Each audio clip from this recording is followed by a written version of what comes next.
Warning: this podcast may contain spoilers as well as coarse language. Viewer discretion is advised. Tuturu MF's Our Anime Podcast. We're back with a new seasonal review, talking about what we watched in spring 2020, one of the most chaotic seasons in history. We know it's a really tough time for all of you, so we thank you more than ever for taking time out of your day, wherever you are, whatever you're doing, to listen to this podcast, however you're listening to it. We're on Spotify, Google Podcasts, iTunes, every platform. If there's one we're not on, let us know. If you're already in the streaming crowd, the MP3 gang, all we ask is to hop over onto the YouTube channel, give us a good old like, comment, subscribe. That helps us out the most. And we've been doing lots of live episodes exclusively over there that you might have missed, so might be worth your while. And before we get into it, one more thank you, this one to our friends at HIDIVE for sponsoring this episode and providing us anime to watch when we might need it most. They've got it subbed, dubbed, and uncensored, whichever language you speak, all in HD on a bunch of devices, and this season they've got a bunch of big stuff like the new OreGairu and Sword Art Online, so check them out. Get 30 days free, the URL hidive.com/LP/RA2020. One full month of unlimited HD anime streaming. Watch Love Chuunibyou, it's really good. So anyway, that out of the way, we're going to talk about this season of anime, or what was left of it anyway. To help me, I've got some good friends here from the main podcast crew. We've got Colonel Panic. Hello.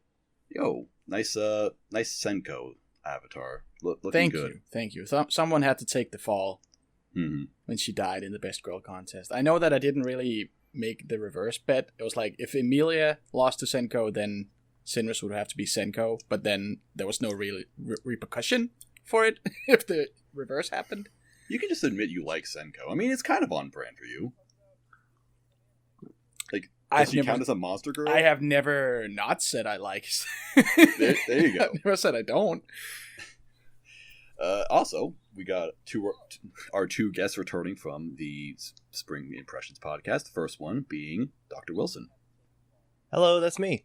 Yeah, the brand new moderator of Our Anime. Thank you. Yeah, epic. And also, we've got Ember Reviews. What's up? Yo. Good to have you. I'm glad you mentioned that this is apparent on Spotify. That gives me more stuff to listen to at work. Oh, yeah.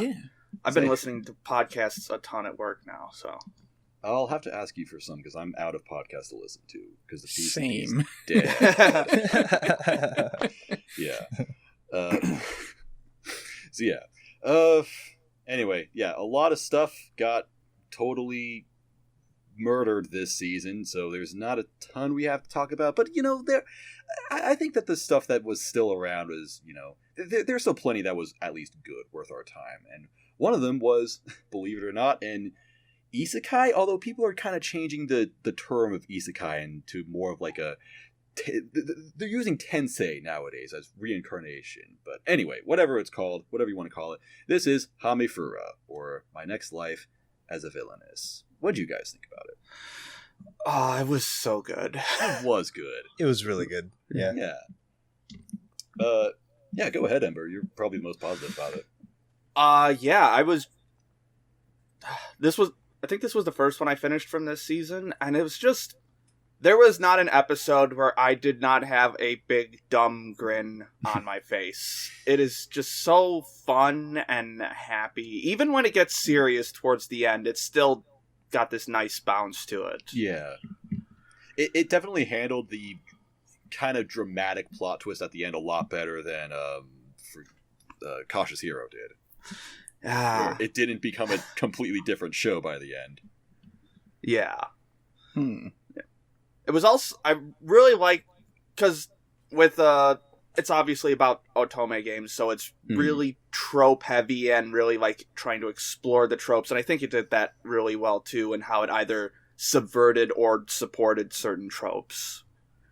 Yeah, though, just being about an otome game in general, like, again, it's something new for the, isekai trend or whatever you want to call it nowadays, but what I love about this is that this is kind of like the heart of what isekai should be, where it's a character going into like some sort of other world and then using her common world knowledge, her real world knowledge, and just using that into this world and improving her life in that way. Like the way that Yeah. She just knows all these characters already and interacts with them based on what she already knows. It was just really good. It was like I like it. It reminded me of Slime a lot. Yes, yeah.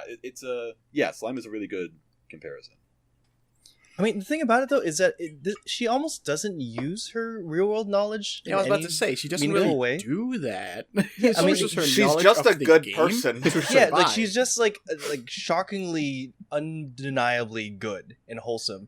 Almost, Not I was about to say almost to a fault. Not really almost to a fault, but almost outside of her own will.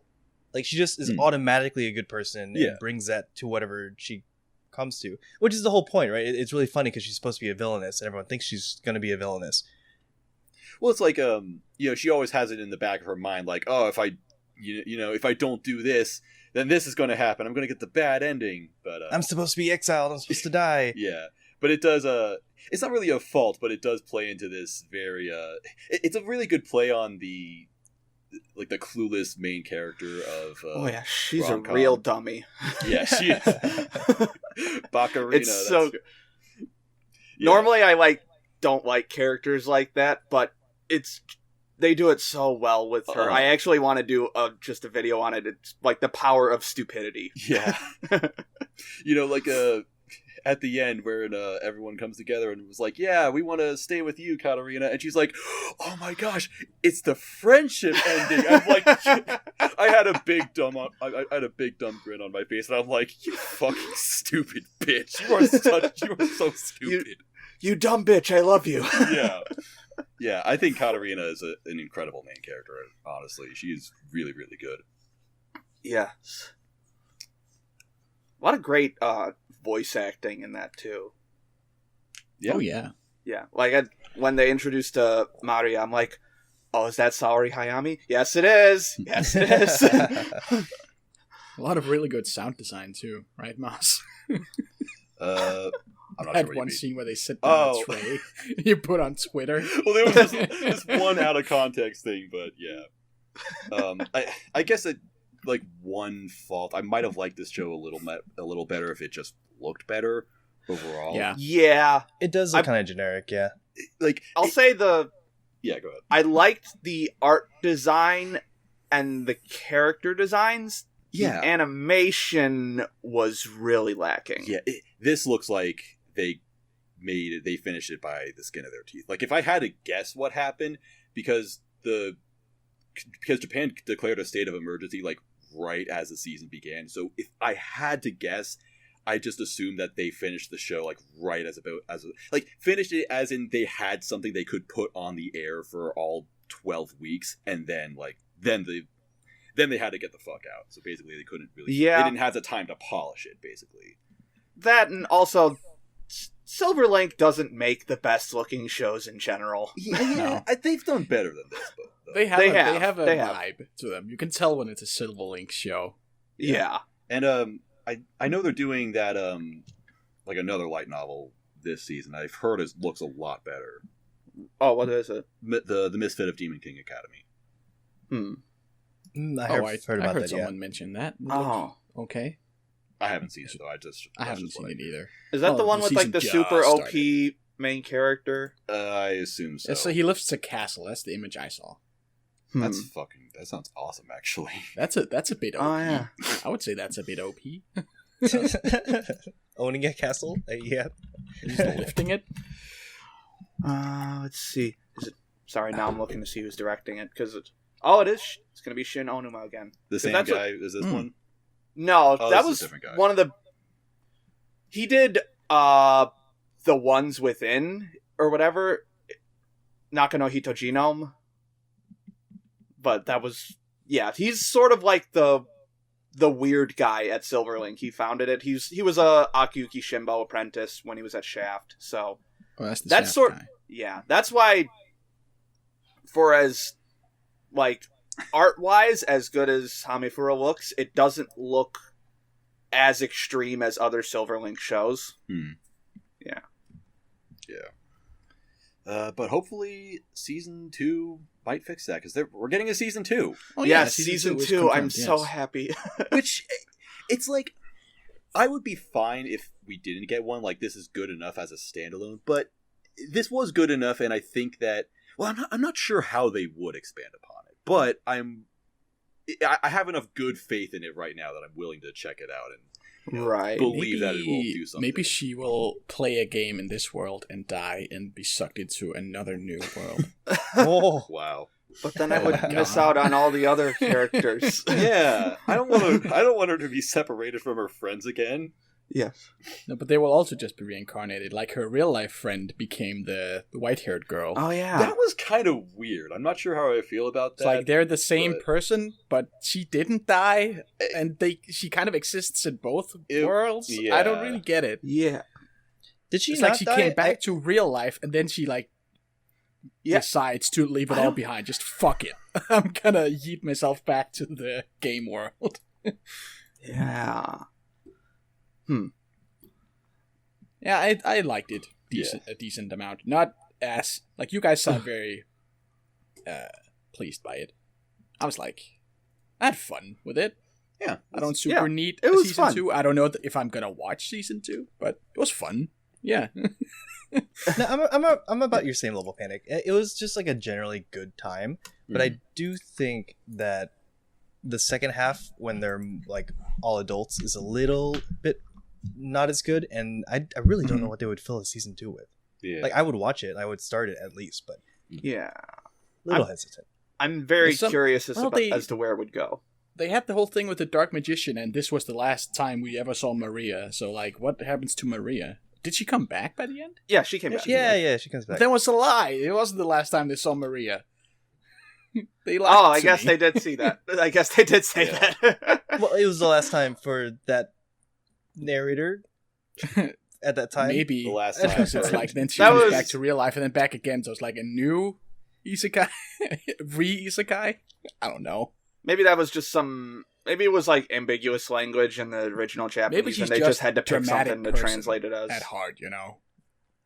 Yeah, That was the last time we ever saw her until the next day. Until 2 days later, however long it took them. Ever. Never saw her again. it was not that long. Now that I think about it, No, it was like And two when they or found her, she was 3 just kinda days. I sitting there think like, yo, what's up? it was like 2 or 3 days. Yeah, but as for this season though, it was good. I gave it a 7. I think I gave it an 8. I liked it a whole lot. Just so dumb and fun. Yeah, that's fair. Oh, it also got me into gardening. Nice. Like Oh, real life. that's another. That's another Yeah, thing I loved. Sorry, but just the fact that they gave her a hobby, and then they kept reminding you that she has a hobby. I Yeah. loved that. Just it made her seem just so much more like a real kind of character. Yeah. And for me, the hobby seems really fitting, because gardening, I kind of see it as nurturing relationships Yes. and feeding them and watering them and making sure they grow. Oh, that's very symbolic. Yes. And now I have a bunch of herbs to use. Yeah. I didn't think about It's that. like it That's started clever. from her wanting to get better at earth magic, so she wants to be in touch with the Yeah. earth. And then someone tells her it doesn't work like that, and she just keeps doing it. Eventually, it was like, if I get exiled, at least I will have food to eat. That is also true. Like, if I do happen to get a bad ending, I can make food. Which is very practical, so Yeah. good for her. Yeah. Yeah, that was really good. So I guess next up, the next show, the real biggest anime of the season, maybe even the whole year, honestly. This really blew up and was, of course, super widely anticipated, and had a huge controversy by the end. But it's Tower of God. Tower of Gosh.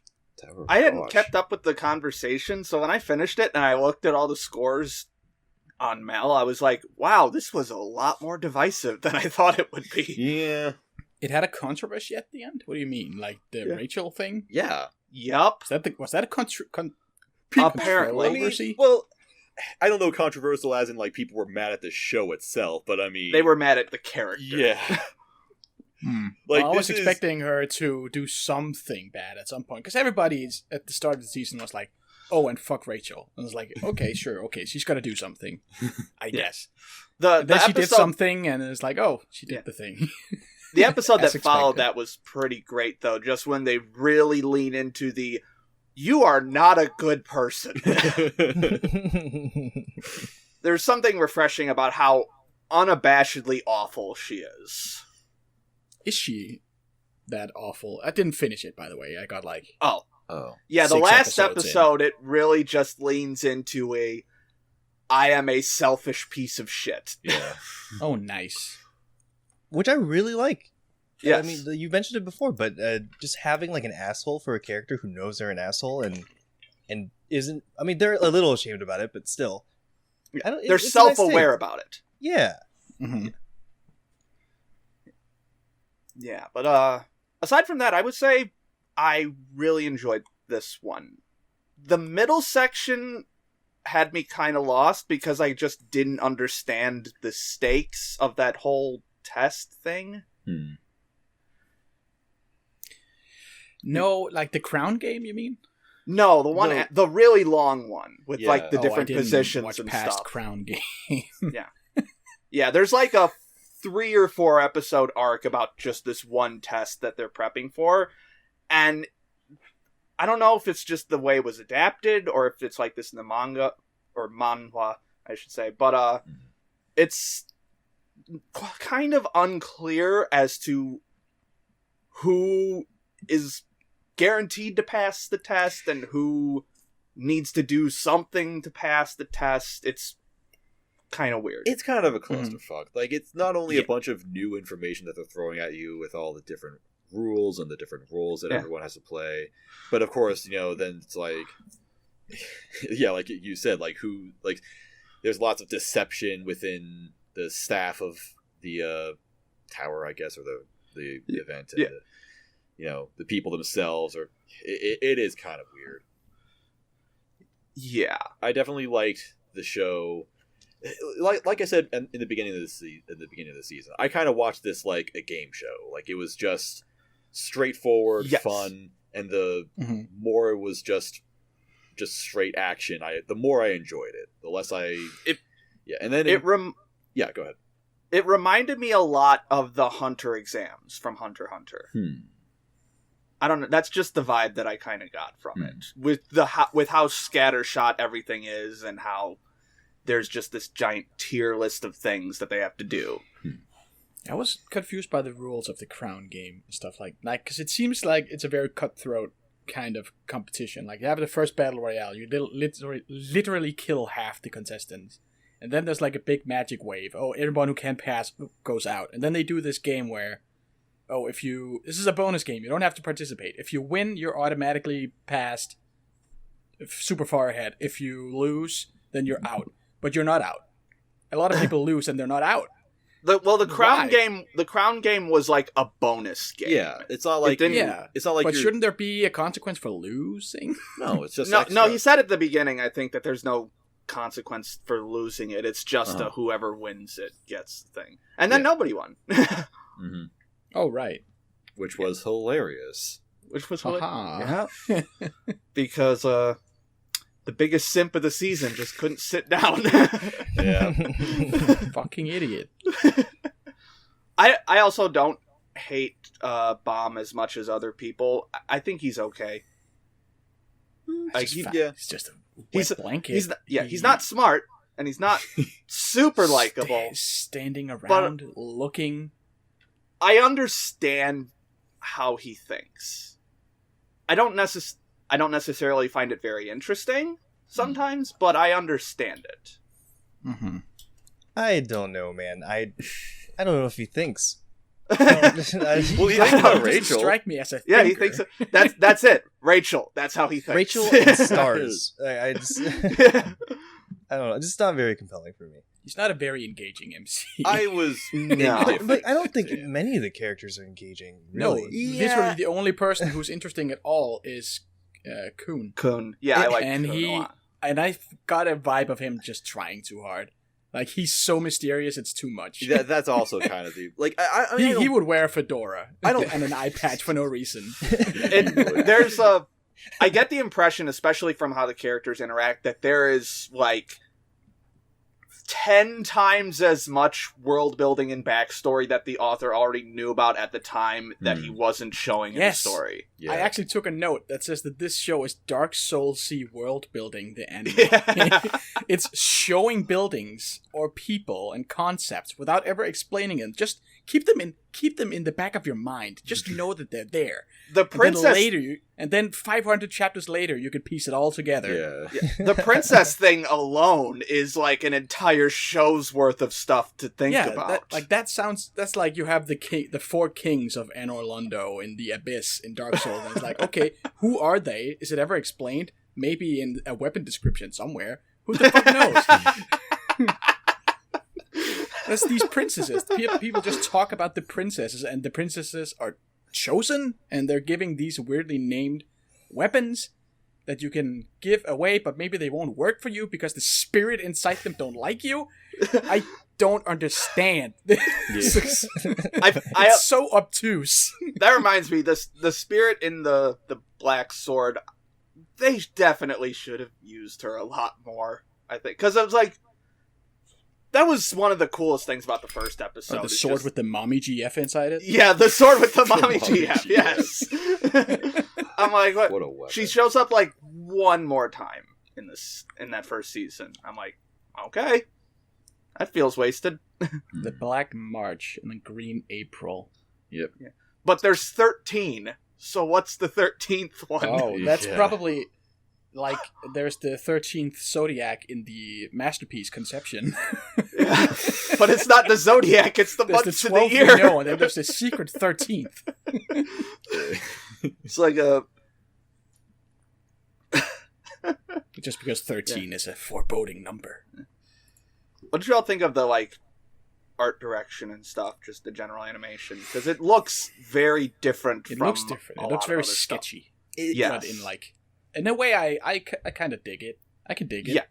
I don't mind the way the show looks. I did think the directing itself was kind of bad.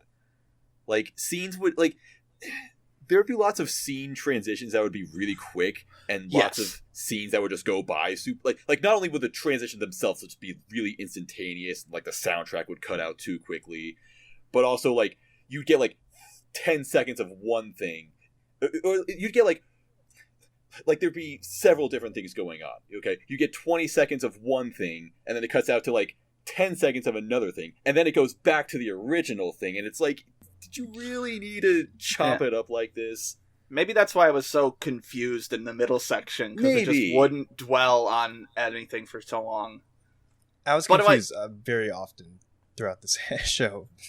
Yeah. Like, the animation wasn't bad, and I don't think the art style was bad. It does kind of have this, like, almost like independent style, if that makes any sense at all. Yeah, it reminded me of, do you remember To Be Heroine? That Chinese one? Yes, yeah. It kind of reminded me of that a little bit. Kind of reminded me of the more fancy, more higher production stuff on early Newgrounds, whenever something would have frame-by-frame animation. And people are like, oh, holy shit, they're not just using sprites. Yeah. That's kind of what this is, but way longer, of course. There were a few moments, though, where I looked at, like, the colors, and I'm like, well, my eyes hurt now. Yeah, it's very bright. Yeah. And they don't really do a lot of shading. It's a lot of flat, like really loud red and just no gradient at all. Yeah. Especially, like, in that first, like, in, like, the starting area with the first test where they have to kill, like, half the people. It's just the bright blue sky and then, like, the wheat field. I'm like, all right. Blind.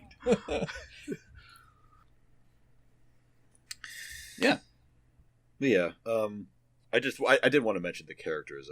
Like, Kun was okay. Like, I do agree that he's, like, they're like, they're try hard. Yeah. I mean, I don't know if try hard's the right word. It's like, they're really, I guess the show is trying really hard to make you think, like, oh, this is such a deep, interesting character. That's probably more correct. Yeah.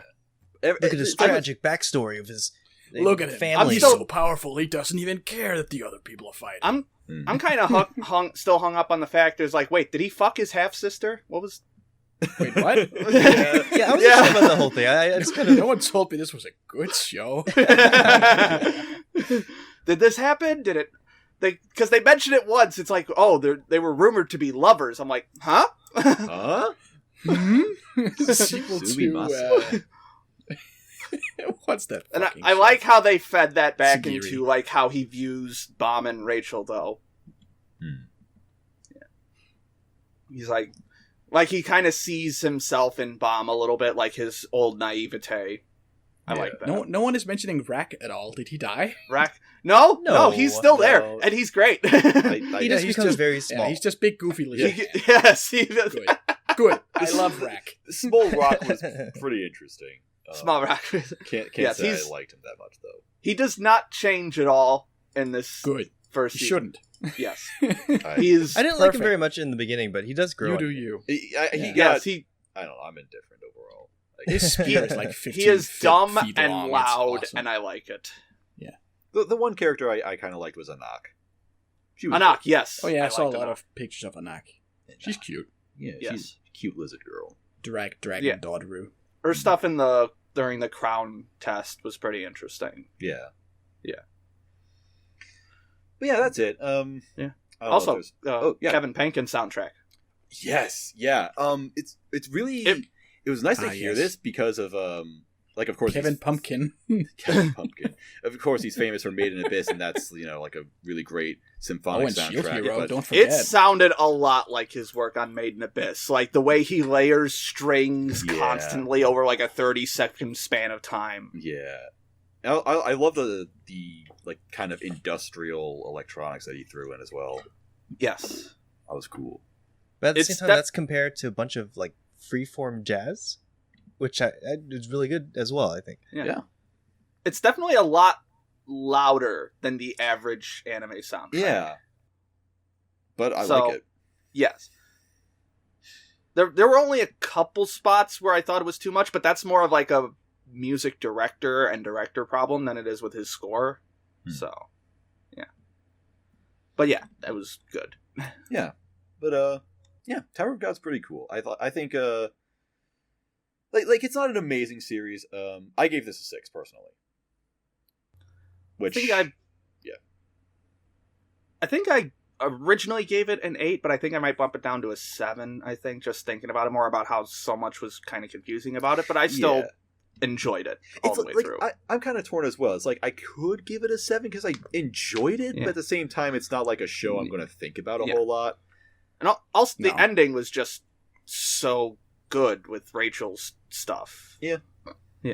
I dropped it, but I think I'll pick it back up if and when season 2 ends. I'll just binge the whole thing, I think. Yeah. Tower of God is one of those weird ones where I gave it a 4. Oh. But I didn't mind watching it every week. I actually looked forward to watching it every week. So maybe I should bump that up, but I don't think it's very good, but I think it's that is the definition of a fine 4. watch. You know, right? I didn't hate watching it every week. Yeah, it's like if this is the big new popular thing, I'm okay with it. Yes. Like especially this is also one of the ones where everyone says, "Oh, it gets amazing after the prologue." Yeah, that's what I heard. Yeah. It's like, oh, season 1 will only cover the setup. Season 2 will be amazing. So I'm just gonna wait for season 2. It's like I like the setup, so I can't imagine how much I'm gonna like the actual bulk of it. Yeah. The Mon was approaching its 500th chapter. No. So I wonder if we know what the princesses are yet. How much of this is going to be explained? You see the 13th, the 13th, whatever. The 13th princess or whatever the last weapon is. And... It's going to get to like chapter 450. The king is finally here. Oh, okay. Fuck. One of the 13 kings. Yes, we have 13. We will not tell you why. But yeah, that was good. Another thing that I guess if Tower of God was divisive, I'm not sure how this one is received, but it's a BNA. BNA. Yeah. Is BNA divisive? It's this will be my only topic on this particular subject, but I think it reads very differently if you finished it when it finished, which was at the start of May, versus when you finish it now. See, unfortunately, I did not finish this one because I'm following the Essential release, and they're a little behind. They just released episode 9. Behind. I was going to mention that the Anima City subs are not the best. Bad. Yeah. Okay. I think they did it. They did the job. But I only went with them because I thought the encoding for the video was better than Essential. But yeah, they're not. The subs are not the best for Anima City. The one thing I appreciate about Anima City is that they would spell Anima City as one word, so it made me realize, it's a wordplay of animosity. Epic. That is pretty clever. Got it. Yeah. But yeah, this I would say this one was definitely divisive amongst some people. I don't know. Maybe not divisive, but I guess kind of disappointing in a way, just because people hold Trigger in such a high regard. There's such a high standard for them that if they come out with a show that doesn't really live up to that standard, then it does come under a lot of scrutiny.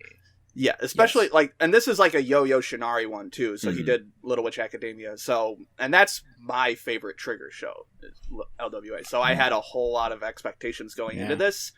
It felt very rough in the beginning, but it's starting to smooth out a bit. I just finished episode 10 before this, so I'm not totally finished with it. No, but you did get to the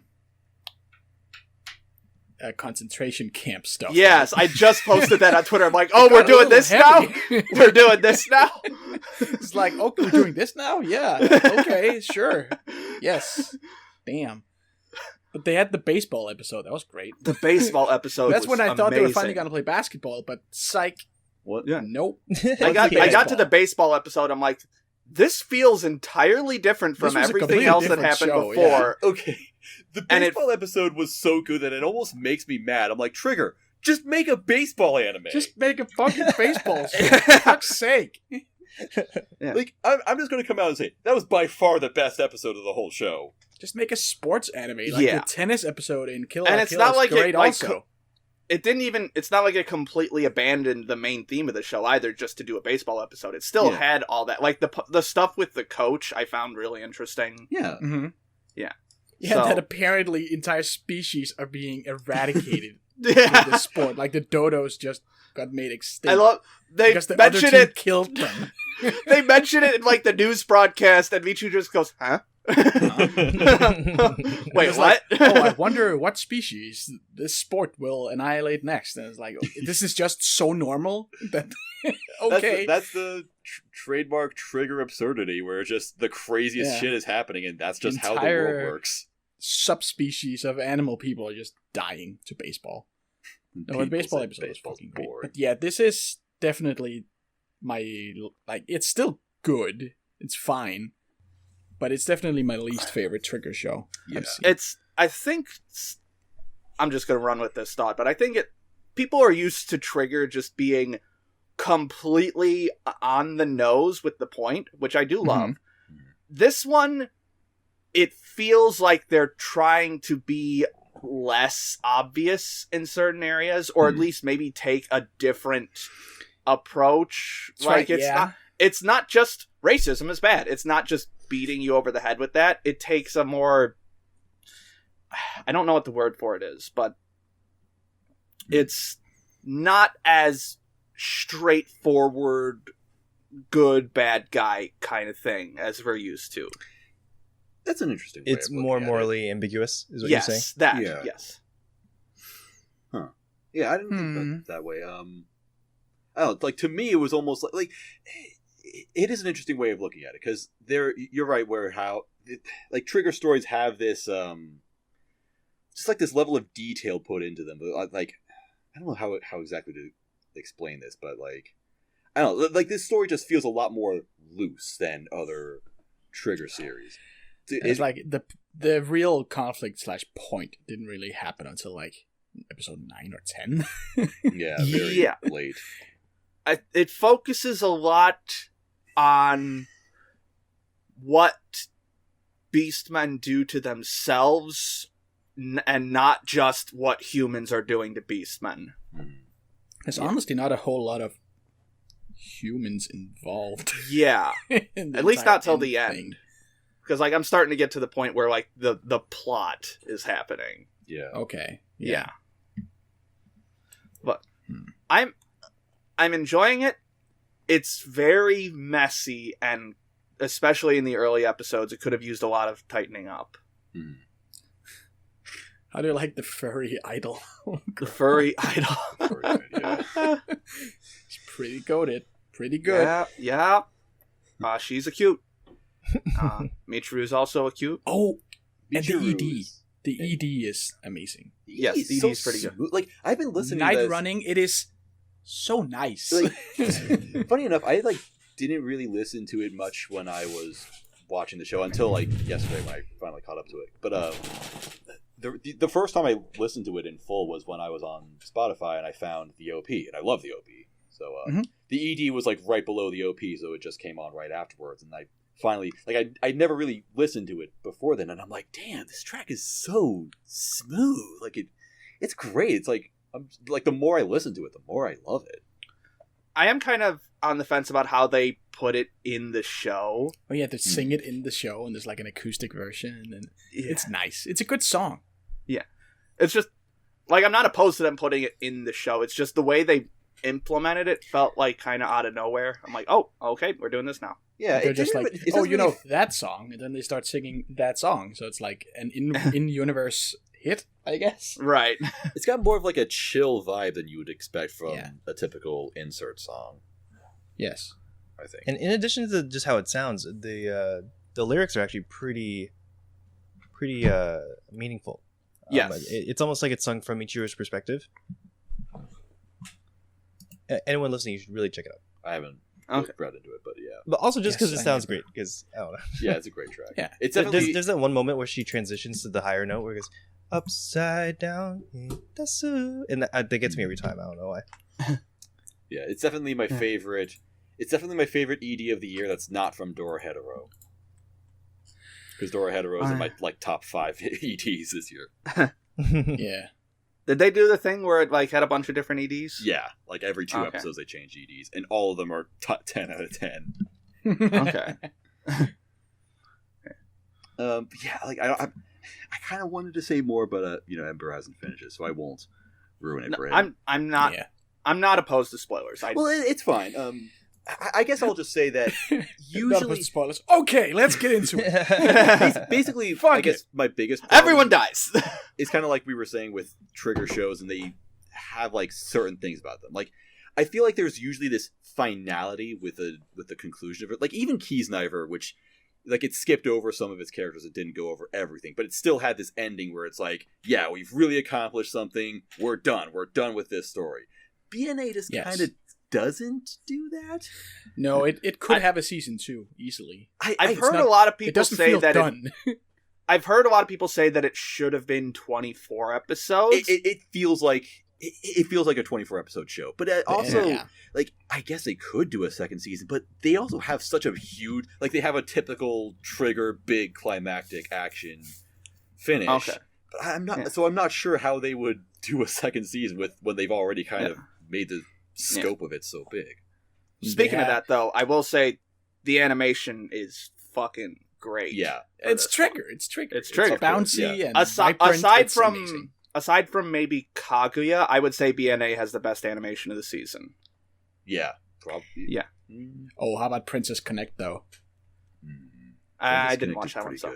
They had very good animation because they had a lot of money. Aesthetically, BNA is the best show with the color design. Absolutely. The character design is like Michiru, of course, is one of the best. So fucking designs cute. Oh, yes, yes, yes. Like this is why Trigger's my favorite studio still. Like just they know what works, like they just know how to make simple but really appealing designs and aesthetics. And like one thing I pointed out yesterday is that Michiru has these eyes that are like a bluish with a pink shape at the bottom, but it's like it just fits so perfectly with the rest, with her clothes and her hair. Yeah, and I hadn't even noticed and that. It's like, you're right. Yeah, and it's like it just adds a lot of color, but it's so small at the same time. It's just I was thinking that like Nazuna kind of has that going too, and she's got like 3 different colors in her eye, and it's like, that's really cool. Yeah. But it's simple too. It's not like this complex pattern that you get with lots of anime eyes. Yeah. Yeah. But I'm not. I gave this a 5. I think I gave it a 6 or a 7. If I imagine when I finish it, it will probably be a 6 or a 7. 6 or a 7, yeah. Yeah, that's fair. I'll probably be around there. Yeah. Yeah, 6. But yeah, if this is the worst Trigger show, though, that says something good. Yeah, it's Trigger on a bad day is still it's still heads and shoulders above better the rest. than a lot of studios on their worst days. I've realized that also when I give ratings, it's like I drop like 80% of everything that happens from a season, so you're already guaranteed like a 6 if I finish it. Yes. Unless it really sucks. Like sometimes I feel like I'm too generous with my ratings, but that's because I finish it. So I liked it. That's usually me as well. I usually I've cut out bullshit of my life, and I don't have time for this. Although this season I was a little different. This was the first season in a long time where I actually committed to, except Listeners, which I only watched like 5 minutes of. I completed everything that I started this season, which I never do. Yeah, it's like I try everything, so I already know that the stuff that made it past the first episode is better than average. Yeah. Unless it sucks later. I'm not sure how you can do that, how anyone does that, though. Where do you find the time to do all that? It's not... I just front load everything at the beginning of the season. I guess. Sometimes I just look at the seasonal chart, and sometimes I'll look at something like The Eighth Sun, and I'll just be like, no, I'm not watching that. That sounds like garbage. I don't finish the first episodes of everything either. That's fair. If it's really terrible, like The Eighth Sun, no. Yeah, I'm out. But anyway, I mentioned this thing about cutting bullshit out, except for this season. Leads us into bullshit. Gleipnir. Oh my god! I dropped this after 2 or 3 episodes. I did not make it past what we talked about in the intro, so I'm very excited. Yeah. I thought episode 2 was pretty good, and then it just continuously got worse and episode worse. 2 was when they kill somebody, right? That was something that I was genuinely impressed by. Like, I was impressed that they actually had the balls to kill here's someone. A villain. To and hard if it's any other murder anime, someone in the early episodes. I'm like, okay, these guys don't fuck around. I can get behind this. Yeah. There was also show that level of grit or edge or whatever for the rest of the show. Well, there's some edge. There's not edge. But I also really... Oh, man, this is actually kind of intense. Damn. Yeah. I also really like with that episode that they show Claire is, like, really manipulating Shuichi emotionally. Like, you can just see it, and I'm like, okay, I like this. Let's see where this is going. And then it just doesn't do that again. Yeah. I think I dropped this at around episode 9. I don't think you really missed anything. Although, I don't know. I watched the last 8 episodes today. I watched 2 of them on normal speed, and then I'm like, I don't have time for this bullshit. So I put it onto 1.5 speed, and then just blasted through of it, fighting sleep along the way, failing some of the time. Can we talk about that stupid motorcycle helmet motherfucker who is the entire reason that the second half of the show everything bad happens? It's like, she knows everything. She knows what the good guys are doing. She knows what the bad guys are doing. She's on the good guy's side, but she doesn't tell anyone what's going on. No. Ah! Yeah. Because conflict. We gotta have conflict. Like, all the characters they introduced in the second half are just terrible. There's no reason for her to not give this information. It would only benefit her and everyone around her. It makes no sense. It's dumb. Something chaotic neutral. Yeah. And then in episode 6, it looked like, is something cool gonna happen? And then something cool started to happen, and then it's like, not gonna touch on that again. Was that? That was the episode that got crushed, right? Yes. That was also the other thing. I'm like, oh my god, did they just kill off this character? Like, that's again, like, that's really intense. Yeah. No, they didn't. That, and then well, at least the fusion thing like had potential to be interesting. I'm like, okay. But then they dropped it for like 4 episodes. Yes. I'm like, no, do more of that. Yeah, they didn't bring it back. I don't know. I kind of thought the show was going somewhere and that it would end with some sort of finale. I mean, I didn't expect it to end the entire story because the manga's still going and, there's a bunch of other bullshit going on. But I don't know. Like, it just ended, I guess.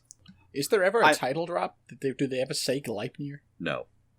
What it is? No, I have no idea why it's called that. I am shocked at the amount of not murder in this. But I'm also shocked at the amount of just straight up Weinstein bullshit going on. What? Yeah, there's a scene in like episode like 5 maybe where like the leader of this group that they're trying to join just starts like groping Claire in the back room. And she's just sort of sitting there. I'm like, okay. And then they cut away from it to do exposition. And I'm like, no, cut back to that. What's going on here? Show?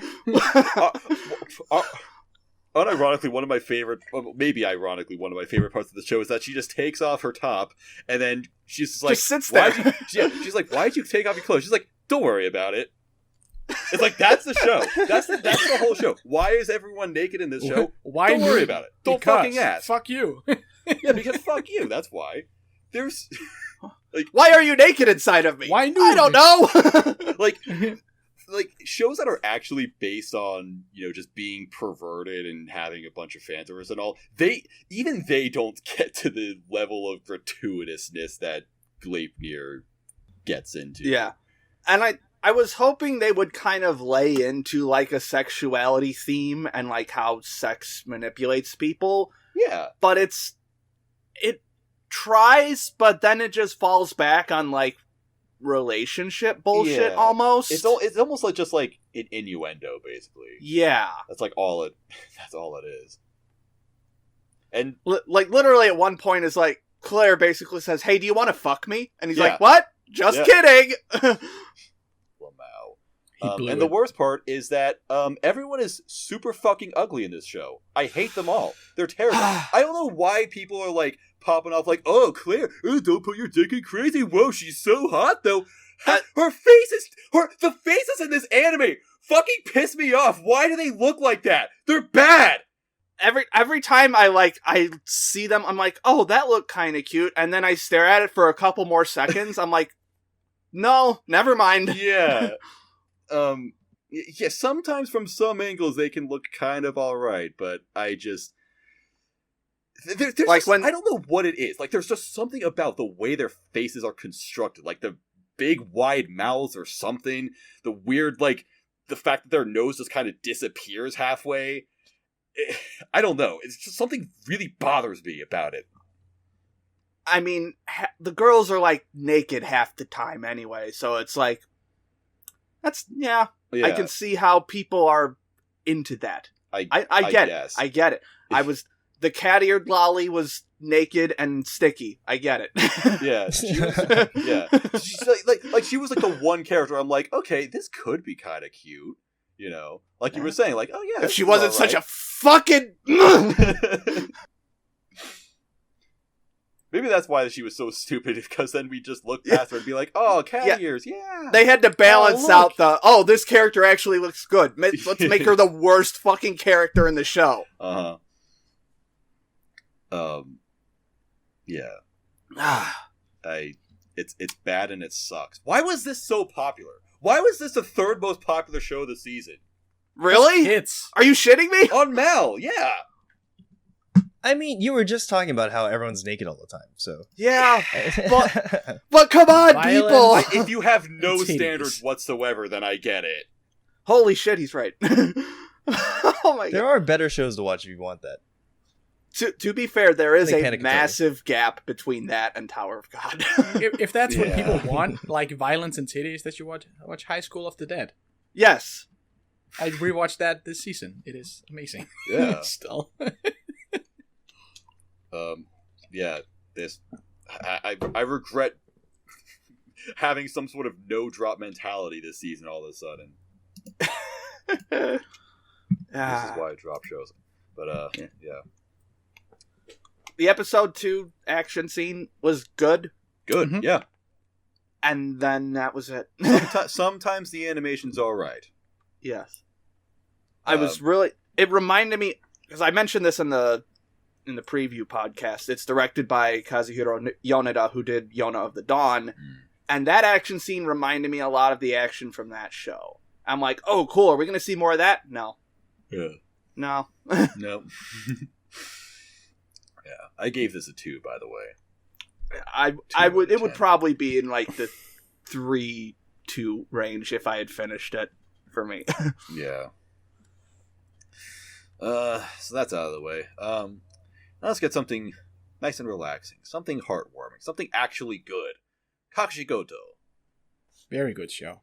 Kakushigoto Very is heartwarming, good. very funny, an ED of the goddamn year. It is good. such a bop. I've seen 3 episodes of it so far. I'm just slowly making my way through it.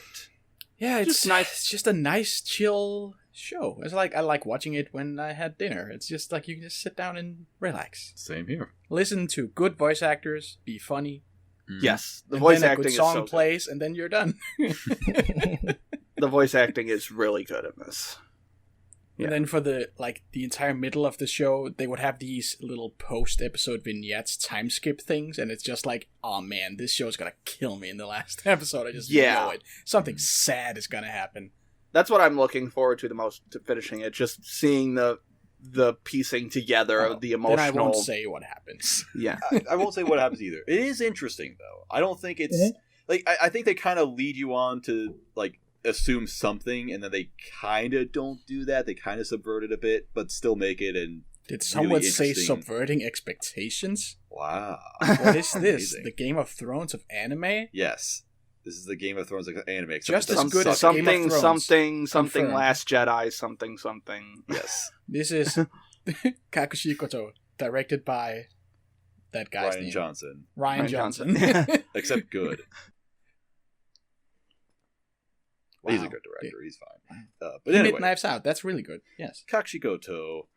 I don't know. There's not much to say about it. It's just solid. I gave it an 8. It was just a good time. It was nice and cozy, and the comedy was great. The producer assistant guy, Tomaruin. That guy, the worst character oh my God. of the season. I hate it. Like, okay, I know that I know it's supposed to be a joke, but he is hate so inept that guy. and bad at his job. It just fucks up everything. Okay. I did get to the part where he thought the fortune teller had gotten hold of Goto, and then he came back and he's like, "Oh, I want to change my name too." I feel like I might have liked the show a little bit more if he actually got punished or something. Because, like, what kind of bothers me is that nothing ends up happening to him by the end, even though everyone knows that he's shit. Everyone on like Kakushi knows he's terrible. All of his assistants know that he's like, what? They're all just like, why the fuck are you even here? What do you do? Like, you're terrible. Why are you even here? What is he? He's not the editor, but he's like connected to the. Yeah, The I thought he was the editor. Is it? Yeah. I don't. Or maybe I don't like know the exactly. liaison. There's like a main editor and like a sub editor. He's like the sub editor, I think. I feel like he might be the sub editor. Yeah. But it's so funny because the housemate they have, I forget her name. There's something about this her and that art style this is in. Like somehow she was like just omega. Oh, Nadila, you're talking so about? fucking cute. Yes, she was pretty cute. There were a lot of cute girls in this one. Yeah, there's something about this really simple, smooth art style. It just lends itself to cute girls. Yeah. Also, main character is super attractive. It's just a good art style. This guy should make everything. He has made everything.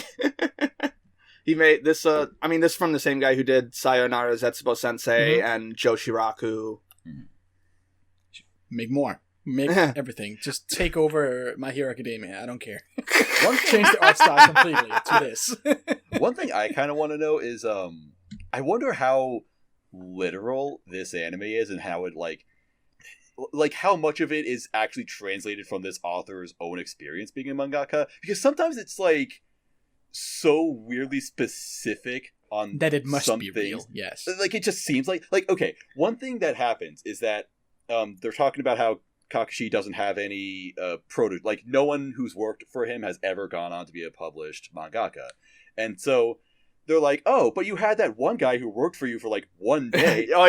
They went on and made their own manga. It's like, oh yeah, that and really he doesn't credit him manga, at all. that really popular manga that's publishing in Jump, and they pull it out, and it's literally Jujutsu Kaisen. Like it's just straight up a copy. Like they're just like. So I'm just like, wait, is the mangaka of Jujutsu Kaisen related to this somehow? Like that's such a specific shout out that I don't know. Yeah, I didn't like that he didn't. Like, he ripped off the art style and. Yeah. And then he didn't mention him at all in his Yeah, influences. no this was my mentor. I ripped him off, and here's my thing. Yeah, I'm gonna take my time with this one and just finish it nice and slow, because like it's good humor, but if I watch a lot of it at once, it will become grating for me. That's fair. Yeah. They also also Hime is just like the best. Yeah, he's a little cinnamon bun. I'm digging this dad anime. It reminds anime about being a parent. It reminds me a lot of Sweetness and Lightning. Yeah. I will say, a kind of a complaint, I guess, or maybe just, I don't know, nitpick or preference, whatever you want to call it. I do think that with these sorts of anime, because I feel this way about Sweetness and Lightning, and also Somali and the Forest Spirit. Also, maybe that one isekai from last year with the daughter. It's the daughter is always like too perfect. Yes, and I think it's actually much more with the case of Hime than anything else. Wow, Hime, like no matter what happens, Hime's always like, "Oh, I love Daddy. I'll do anything with as long as it's with you, Daddy." It's like she's also the perfect child, and she's also portrayed as kind of a fucking idiot sometimes. Yeah, but it's like turbo dense, but in a way that's like endearing for a child. Like any way she's flawed, it's like this is how you would want a child to be flawed. There's just nothing that it's not realistic, I guess. It's just too idealized, in my opinion. Not that this makes her a bad character, that I hated her or anything. It's just kind of just like, it's just a little much, I guess. In response to Panda, Panic. the pan gets me. There are moments of times where it is kind of hinted that she knows more than she's letting on, and that she kind of almost acts dense to, I don't know, to fit in or not. Yeah, it does come off as her acting dense, but then I always feel like it comes back to, she didn't actually know, because then they, God damn it, that's with the time skip. Yeah, I liked it. It was a pretty pleasant time throughout. I will say that the ending is a little kind of I think it's hit or miss. It'd be really interesting to see what Ember thinks about it. Yeah, I will work my way there. Yeah, like in a show like this, it's really hard to properly mix together both the seriousness and the comedy, and keeping that balance. And I don't think they got that in the end. It's weird because like those moments are almost like entirely separate in the show. Mm-hmm. Like the comedy has like its own part of the show, and then there will be a real quick transition, and then the emotional stuff has its own part. So it almost feels like they're not connected in a way. If that makes sense. Yeah, that makes sense. Yeah. We'll see. Panic already see, but yeah. Panic said he gave this an 8. I gave this a 7. Yeah. I also gave it a 7. Yeah. It's very 7 out of 10 season for me. Yeah. Well, speaking of 7 out of 10. Speaking of 7 out of 10. Okay. Alright. That's so a choice. Like the actual divisive show. Like we said that some other shows have been divisive. This one what got pretty controversial. This is Sing Yesterday for me. So, do we just want to start with the finale? Okay. Can we just talk about the last episode? This was one of the most hilarious blunders I've ever seen. Kind of fucking amazing. We all thought it was 18 episodes because whatever information we had seemed to imply 18 episodes. Apparently, that was just really bad wording on Doga Kobo's part, because after they put out the 11th episode, they were on Twitter like, all right, see you guys next week for the last episode. And everyone's like, what? How the fuck are you going to wrap this up in one episode? And they the kind of did, but kind of funny good. part about it is that this really felt like an 18-episode show. Oh, yeah. Yeah, I I guess guess it was on track for having a whole, 6 episodes about them dating and stuff like that, but no. I heard from the manga readers that they cut out the last 4 volumes and then just skipped to the ending. The first 11 and a half episodes steadily paced the manga at a pretty, they might have cut some stuff out, but it was pretty consistent, pretty steady. And then the last half episode jumped over volumes and just went straight to the end. It's like when you see a Legend of Zelda speedrun and they clip through the wall and final boss. I was so confused that I didn't even register at first that Uozumi and who was it, Morinome that they had Shinako. I didn't even register at first that scene was them breaking up. No, me neither. No one, I think. It didn't make any sense. And then they had a talk, and it's like, oh man, this is so crazy we're dating, isn't it? Yeah, it's kind of crazy. We should just take it slow, Okay, breaking up. Yeah. And then he jumps to stop going out. Because the bus ride to Haru, I thought, okay, he's going there to be a mature adult and explain to this high schooler why he is not attracted to her and that it shouldn't get to her. That's not what happens. Plot twist. He was actually in love with her the whole time. What? Just ridiculous. This doesn't fit. It didn't. The confession to Haru didn't feel romantic at all. My impression is that he's just bummed out that it didn't work out with Shinako. So now he's rebounding with Haru. You're the runner-up. Yeah. She's the backup waifu. I'm sure there's some in those 4 volumes that they skipped. Yeah, there's a lot of great build-up. He's realizing that he likes her. They just skipped that here. Without it, it completely reverses all of the ideas, the messages, the themes that it had building up for the first 11 and a half episodes. And I like the anime. And, every single time Haru comes by, he kicks her out or dismisses her or tells her. It's just ridiculous. There's not one iota or inkling that he's ever interested in her at all. No, yeah. She's just an obligation. None at all. He's just entertaining her. And then, I don't know, in the confession, he's, being embarrassed. Says, I just think you're cute. And, it turns out I liked you all along. And then he gets physically assaulted. That was. And I honestly, I know that the first 11 episodes were slow as fuck, and stuff was about to happen, and it didn't happen, and on we go. It's just the same thing over and over. But I kind of liked it. Yeah, I liked that it was. I enjoyed slow. This slow pace of the first 11 episodes, and then the last one is just. Because there's fucking carpet bombing of nonsense. Because there's I really liked this anime up until then, because there's it's just nice and slowly paced. A lot of it is about just feeling out people's boundaries and figuring out how close you want to get to someone, how close you can get to someone, figuring out what other people are thinking. It was good. Mm-hmm. And then it wasn't. It was decent. It was okay. It was nice. I liked it. The thing about this show was I kind of wanted it to be the redemption for Just Because, which is a very similar show that aired a couple of years ago. And in that show, very brief Myler spoilers, I'm very sorry. The childhood friend wins, and I always felt that it was undeserved. So in this show, I was because in that show, I always wanted the other girl to win because it's a kind of different message. It's take something new rather than the familiar, just because they're familiar, blah, blah, blah. But in this show, as the second that they did the last episode and Haru does the little thing, I'm just not like this. This is not what I wanted. I'm so not sorry, like guys. This. But at what price? But at what cost? Yeah. I mean, the worst parts of the show were were Haru and Rokun.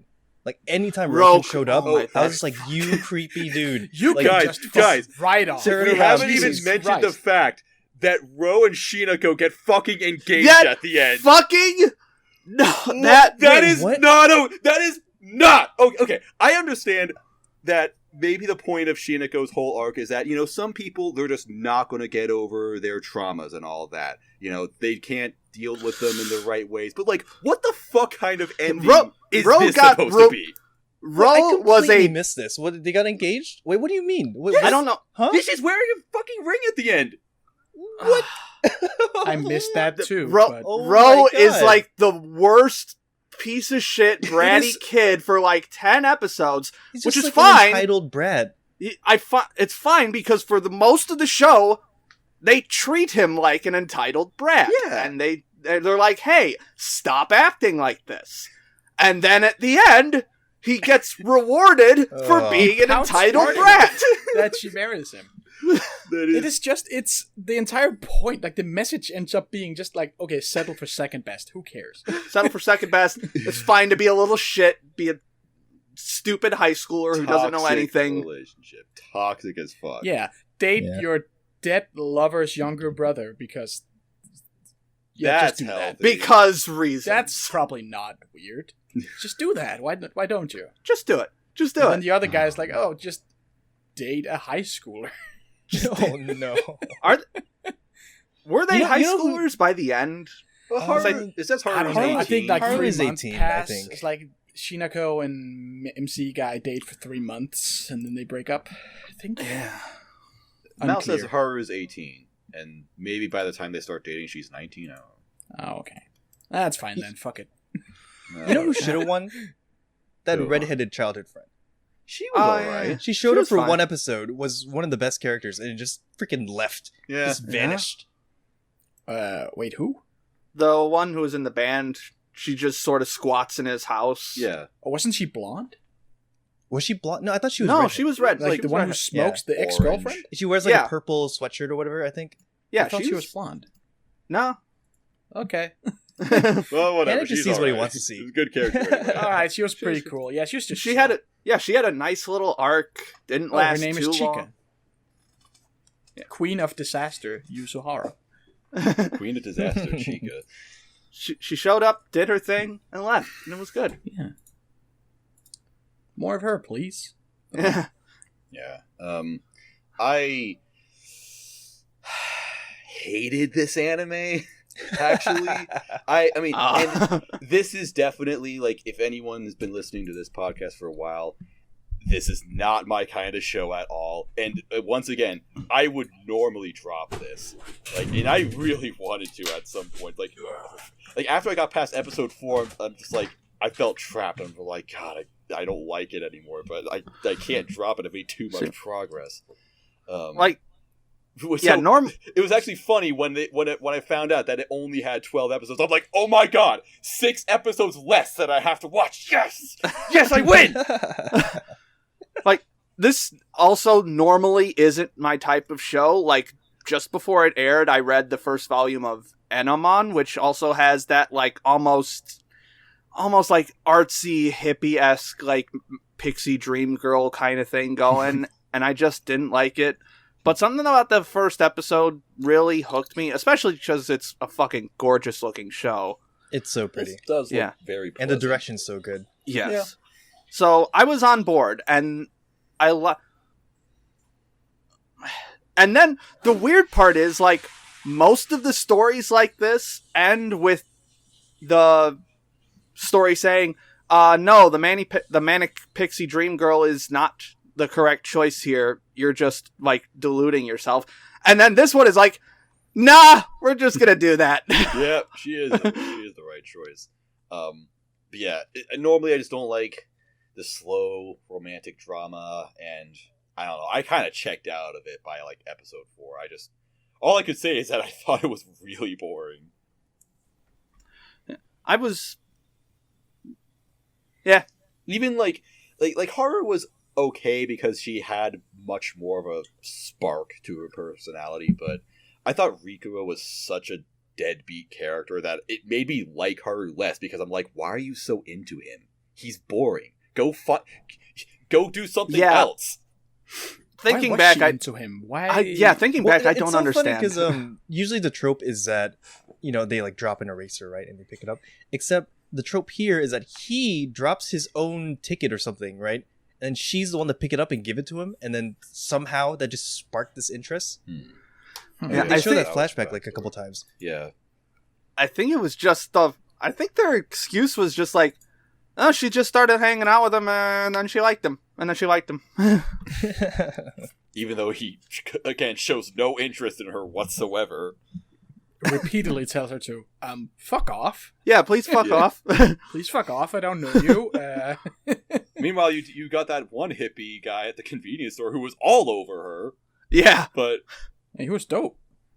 And then he just stopped being in the show. Yeah? Yeah. That's it. I gave this a 3, I'm sorry. Ended up giving it a 5. Yeah. Without the ending, it legit could have been like an 8 for me. Yes. Agreed. With the ending, it's like a 5 or a 6. It's just a dumpster fire. I'm pretty sure the ending dropped my 6 or 5 to a 3. Yeah. I think I remember watching the episode and being, this will drop the score 3 points. Yes, it's a 2-3 point drop. On Mal, it was like a 7.8 throughout the entire season. It's 7.25 now. Yep. Everyone, it actually, even though I hated this show throughout pretty much the entire season, I actually, genuinely felt bad for the people who liked this, like Kevin and Trickster on Twitter, who were, shilling at the whole season. Because even they were just like, are you fucking kidding me? That's what they serious? did? Yeah, even I was just thinking okay, Twitter exaggerates everything. They did it with My Hero. They're gonna do it again with this. Bad. It can't be that bad. No, it's oh no! Oh no! Oh, look at what they did to my boy. Oh no! Oh, look at how they massacred my One boy. last thing. What is with the title? They never mentioned this. Yeah, I thought it was going to be like a Beatles reference, like the song Yesterday. I bet this is covered in the 4 chapters they cut out. I actually looked it up. Really? I don't know, but it is not a Beatles song. It is a reference to another song that is a Japanese band. Okay. Okay. Yeah. Well, I guess I'm glad that explains it, I guess. They still don't mention it, but... So they cut out the chapters that say the title of the... Oh my god. And that's just a guess. That's just me guessing. I don't know this. Wow. Disappointment. Although I did mention the mouse score for this. I don't know if that's a great indicator of the quality of a show, because this one somehow has a lower score. But I've heard people talk about it way more and were way more positive about it. This is Princess Connect. Yes. Princess Connect. One of the biggest sources of fan art that I've seen this whole season. Yeah, they got the top tier cat girl. This one also grew in score because this was like a 6 something when it started the season. Yeah. Damn. Yeah. But Princess Connect was solid. I mean, I feel like it's a show people would rate low because it is so obviously it's got this.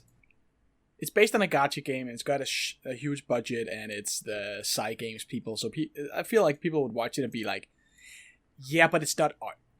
It does not serve a high score because it is just a product. But I enjoyed it a lot. See, I don't know. I feel like they're like gacha game adaptations that are just way more generic, where it's just a typical fantasy series. Princess Connect, if anything else, I didn't really get much of an impression that this was a gacha game. This was almost just a fantasy slice of life. Because literally, if the joke of Konosuba is that the plot is supposed to be that Kazuma and Aqua are supposed to fight the Demon King, and then 95% of the show is them not doing that, the joke of Princess Connect is that I'm not actually sure what the story is supposed to be, but most of the show is they're in a club, a guild about eating food. A gourmet guild. Yeah. Yes. The gourmet guild. They only watch something and then they eat it. I only watched the first episode of it, and I just sort of let it go because it doesn't feel like a gacha game, no. But it does did feel like a video game from the one episode I watched. Like I loved the directing, I loved the art style, but the story itself was just really boring. Until the very end. I feel like I think the director is giving it a lot of leeway with this. Like basically, this is the setting, do whatever you want. Not until like they get to the very end, and it's like this whole thing with demons having taken over, like the super strong girl, Pecorine. She's like a princess of the realm or whatever, but no one knows that because a demon has taken her identity and made everybody forget. So that's like plot, and that's like in the last 2 episodes. The rest of it is them fucking around and like her one-shotting dragons and just being insanely OP. And then they eat, and then everything is cute and funny. I think that the biggest problem with Princess Connect is that, like you said, the director's given some leeway. He's not given a ton of leeway, though, because like, I feel like it's supposed, like, what he wanted to do was just have this, fancy slice of life where they're just kind of doing whatever. Again, just being the gourmet guild. But then sometimes the show will just get really serious and actually have a plot. And I just don't think that it really fit all that well. Like whenever it got serious, I just kind of tuned out. I'm like, it's like he's been giving, here's the setting, here's like 3 story beats we need. This is like one arc of the gacha game or whatever. It's like their quote-unquote Babylonia. It's like, this is the arc of the stolen identity. Make this. But I don't know. I liked Pekko's like little, like they had little mini dramatic arcs. So this Carol and her like wondering what to do about serving a weird demon just Carol trying to hang out with the people. Serving the demon who stole her identity. I think those are okay. Just anything dealing with the main character where he isn't just kind of mumbling and doing thumbs up actively detracts from the show. I don't know. I didn't care for his whole like, oh, I'm from a different time and I've got to save this world. And yeah, they didn't really go very far, like far enough at that to make me really care about it. He was just so many weird side characters. I just like have one episode, and Hanakana is like a cameo for 1 episode, and and Sari Hayami as well. I think she's a pudding ghost. Ri Takahashi's in it too, as someone who I don't remember at all. She was like she's the goddess. Yeah, like the time goddess or whatever. Oh, that was her. Yeah. Yeah. So nice. They just have an absolutely stacked vocal cast, but they just put them in supporting characters. Her in the first episode, and then she disappears for 8, and then I mean, that's kind of, I guess, par for the course for a gacha game, or at least a big budget gacha game or whatever, where it's really complicated girl designs and popular voice actresses, and that's it. It was just kind of a pleasant time. Yeah, Carol was cute and made good meme faces. Yeah, Carol. My favorite was Kokoro, and her and Pecorine were super gay for each other, so that was nice. Yeah, I liked everyone basically. Yep, I gave it a 7. I also gave it a 7. I think I gave it a 7. 7 for good. Yeah, it's a very 7 out of 10 show. I guess that's it for Princess Connect. The next show on the list, one that wasn't very talked about too much, but it was kind of like a, I don't know, maybe not a sleeper hit, but kind of like a cult show or something. Like it just had a small audience that kind of enjoyed it. But this is a Wave. Listen to me. Nami Kitekure. Wilson, you were the other one who was watching in the beginning. Did you finish it? I did finish it. Oh, okay. What did you think about it? Yeah. I think it was pretty good. It was never really great. What I really wanted from the show is kind of a behind-the-scenes look at radio and how you make radio and what goes into making radio. And they kind of delivered on that somewhat. There was like one episode where they really focused on how to do sound effects, and that was kind of cool. However, half of the show, I feel like they either wanted to try to make it about Minare and how interesting she is, which just didn't really grasp me. And then the other half of the show was trying to make random, ridiculous situations for the radio show. So, I don't know. It was kind of hit or miss for me. Mm-hmm. Yeah. It's just kind of a weird show overall. It's a really weird show. Like, I don't know if I would really recommend this to people who are super into radio, even though it does kind of go into that in some ways, but I don't know. If nothing else, I do think that the main character is like a specific kind of person that lots of people can relate to her. I feel like I know people in real life that would see this main character and be like, oh, that's me. Like, this is exactly me. This show is made for me. Maybe because I'm not one of those people. I didn't care for her too much, but I don't know. There was nothing about the show that I thought was bad or anything. It was like just all right. Main thing though, the voice acting was pretty. Yeah, kind stupendous. Of phenomenal. Like, we thought that the voice actress, Riho Sugiyama is her name for Minare. We kind of thought or assumed that she was part of something, like she maybe has done work outside of anime. No, like this was genuinely her first like major role for anything, and it's just wow, yeah. At least as far as I've seen, and yeah, she was incredible. I am looking at her Mal thing right now. She's done like really bit parts for anime, but this is like her first major role. Yeah. So yeah, that was so I guess if you're a voice acting enthusiast, watch it for Minare, because it's not even just the radio performances themselves that were, really good. Just as a character, I think she single-handedly made the show watchable for me. Yeah, she knocks it out of the park. Mm. But I gave it a 5. It was okay. Yeah, I gave it around the same. All right. That's fair. And then the last one of the brand new non-sequels. This is an interesting one. I don't think most of us have had an opportunity to watch it yet, but most of it is out, if not all of it. It's following one of the strangest release schedules I've ever seen. This is Great Pretender. Yes. So I guess this is dropping 5 episodes a week. Oh, okay. This has been like I first heard of it when it had dropped 14 episodes, and then there hasn't been dropped since, and I'm fucking dying over here because this is so good. It is amazing. It might be my show of the year. Of the year? Of the year, yes. It is all these crazy little vignettes. It follows like a group of con men. So like they go on these insane capers, just fooling everybody, stealing their money. And it follows this main character who's Japanese, Edamura, but everybody calls him Edamame, like the cheese. And then they have this American guy, Laurent, and an Iraqi girl who everybody's probably seen pictures of. Called Abby, who is really fucking cute. And kind of emotionally distant, and there's reason for that, and blah, blah, blah. And these arcs are like 4 and 5 episodes each. The first one is 4 episodes, and then 5, so it adds up to 14. So there's 2 arcs left, I assume.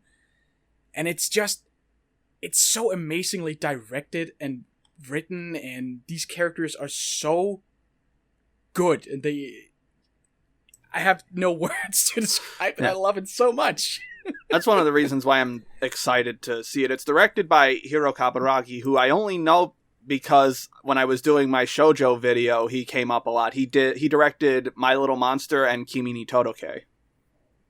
So I'm not familiar with either of those. Yeah. 91 Days. I like 91 Days. Yeah.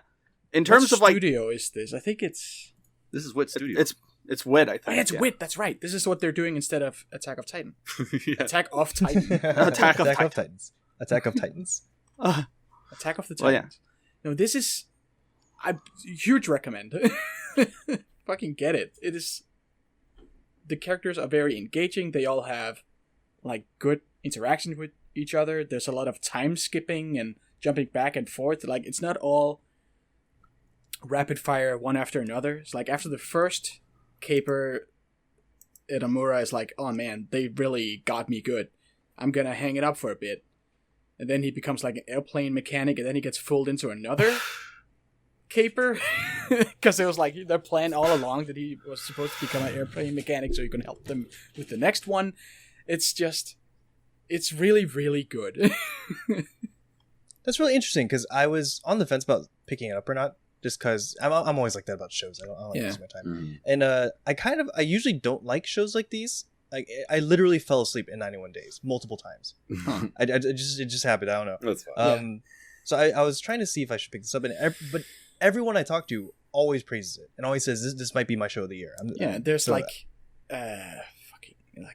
it's like a world tour, like all kinds of crazy places, like fucking Abu Dhabi or America and Paris, and it takes place all over the world.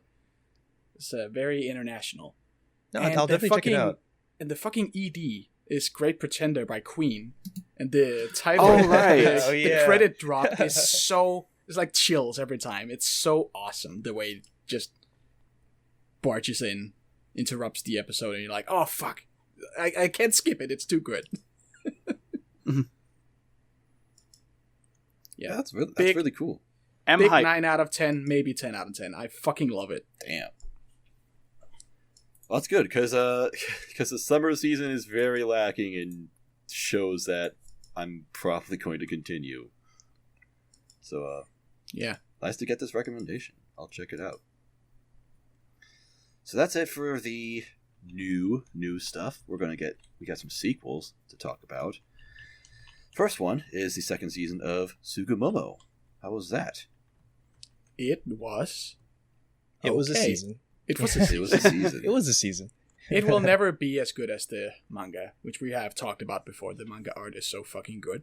Yeah. But like this, when it's being like low key and trying to be funny and in between dramatic stuff, it's a hit or miss kind of. It's like the art isn't great, the voice acting is whatever.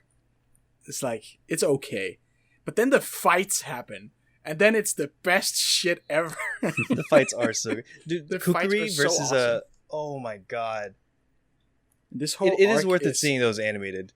Yeah, it is very nice. This whole arc is really good. It deals with a lot of these Tsugumomo, these spiritually possessed items that have lost their master or they have been abused by their masters. So they have this whole nation of living away from humans, and now they're running out of energy, so they have to go kill a god. And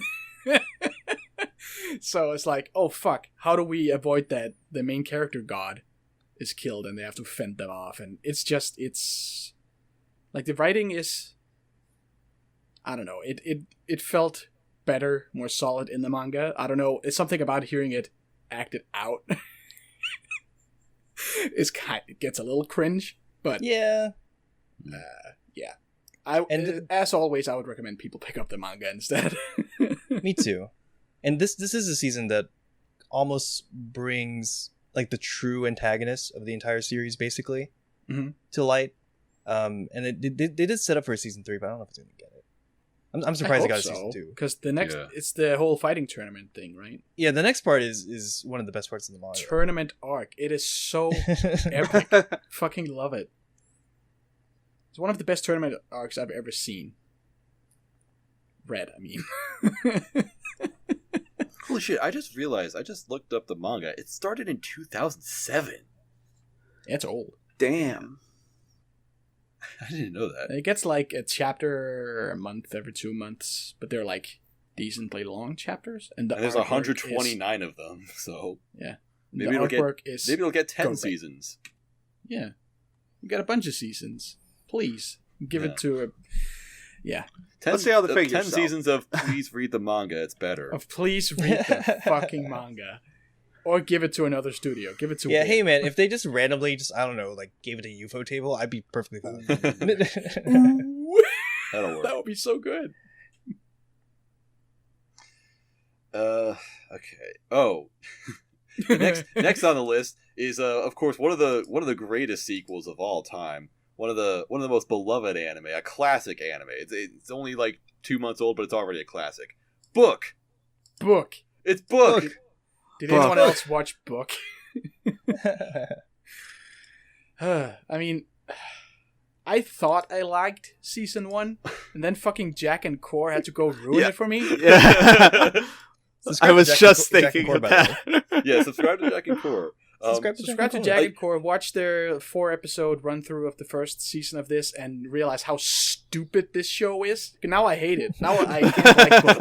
I'm genuinely glad they did that, because I was kind of considering going back and watching it, but then I'm like, oh, I didn't know this was a bad show. I didn't know. Yeah, this show fucking sucks now, and I hate it. Okay.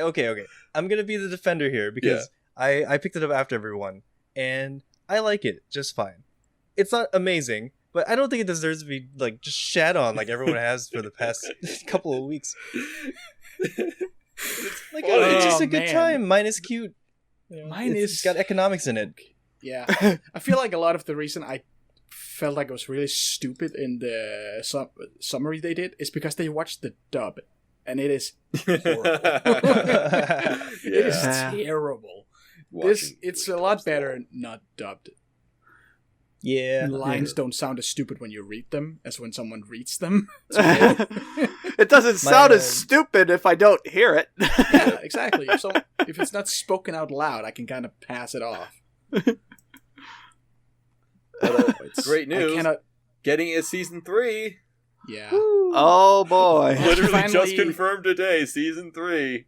She finally made a book. Now they have to mass produce them, and the church stuff is probably gonna get even. Yeah, and like more it stopped politics. being fucking Ascendants of a Bookworm, just became church show. Church show. Isn't the fantasy Catholic Church great? Let's have more focus on that. Fuck the book part. Let's just have church. I will say the fact that she's like 6 is still getting 7 now. She's 7. 7 now. Okay. Oh, that's all the difference. That's development. See, that's the part I didn't realize either before I saw Jack and Core, is that she was 5 at the start of the show. I did not know she was 5. I assumed 10. It would have been good to do like a Still Hamefura too young thing. for a lot of the stuff that happens, like running a fucking orphanage, but older than 7. Just a little bit. Like, the list of things I would trust a 7-year-old to do is short. Definitely not run. I mean, to be fair, she's not actually 7. She's like 23 or whatever. It's like, yeah, I would trust a 7-year-old to do just as much as like a dog. Like, you do the dishes? No, she's gonna fucking drop them. Can't run an orphanage. The fuck are you doing? She's got a magic box inside of her. Okay. She's got a magic. She does. She does. That's where she keeps her mana. Oh. She gotta push it in.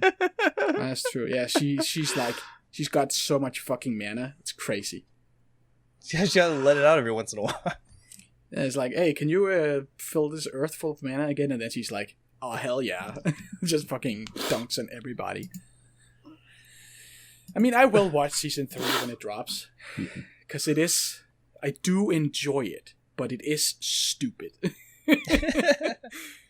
It's like the version of Overlord for me, where it's like, yeah, I do like it, but it is stupid. Yeah, see, when you embrace it, that's when you can truly enjoy it. Yeah. Yeah. Yeah.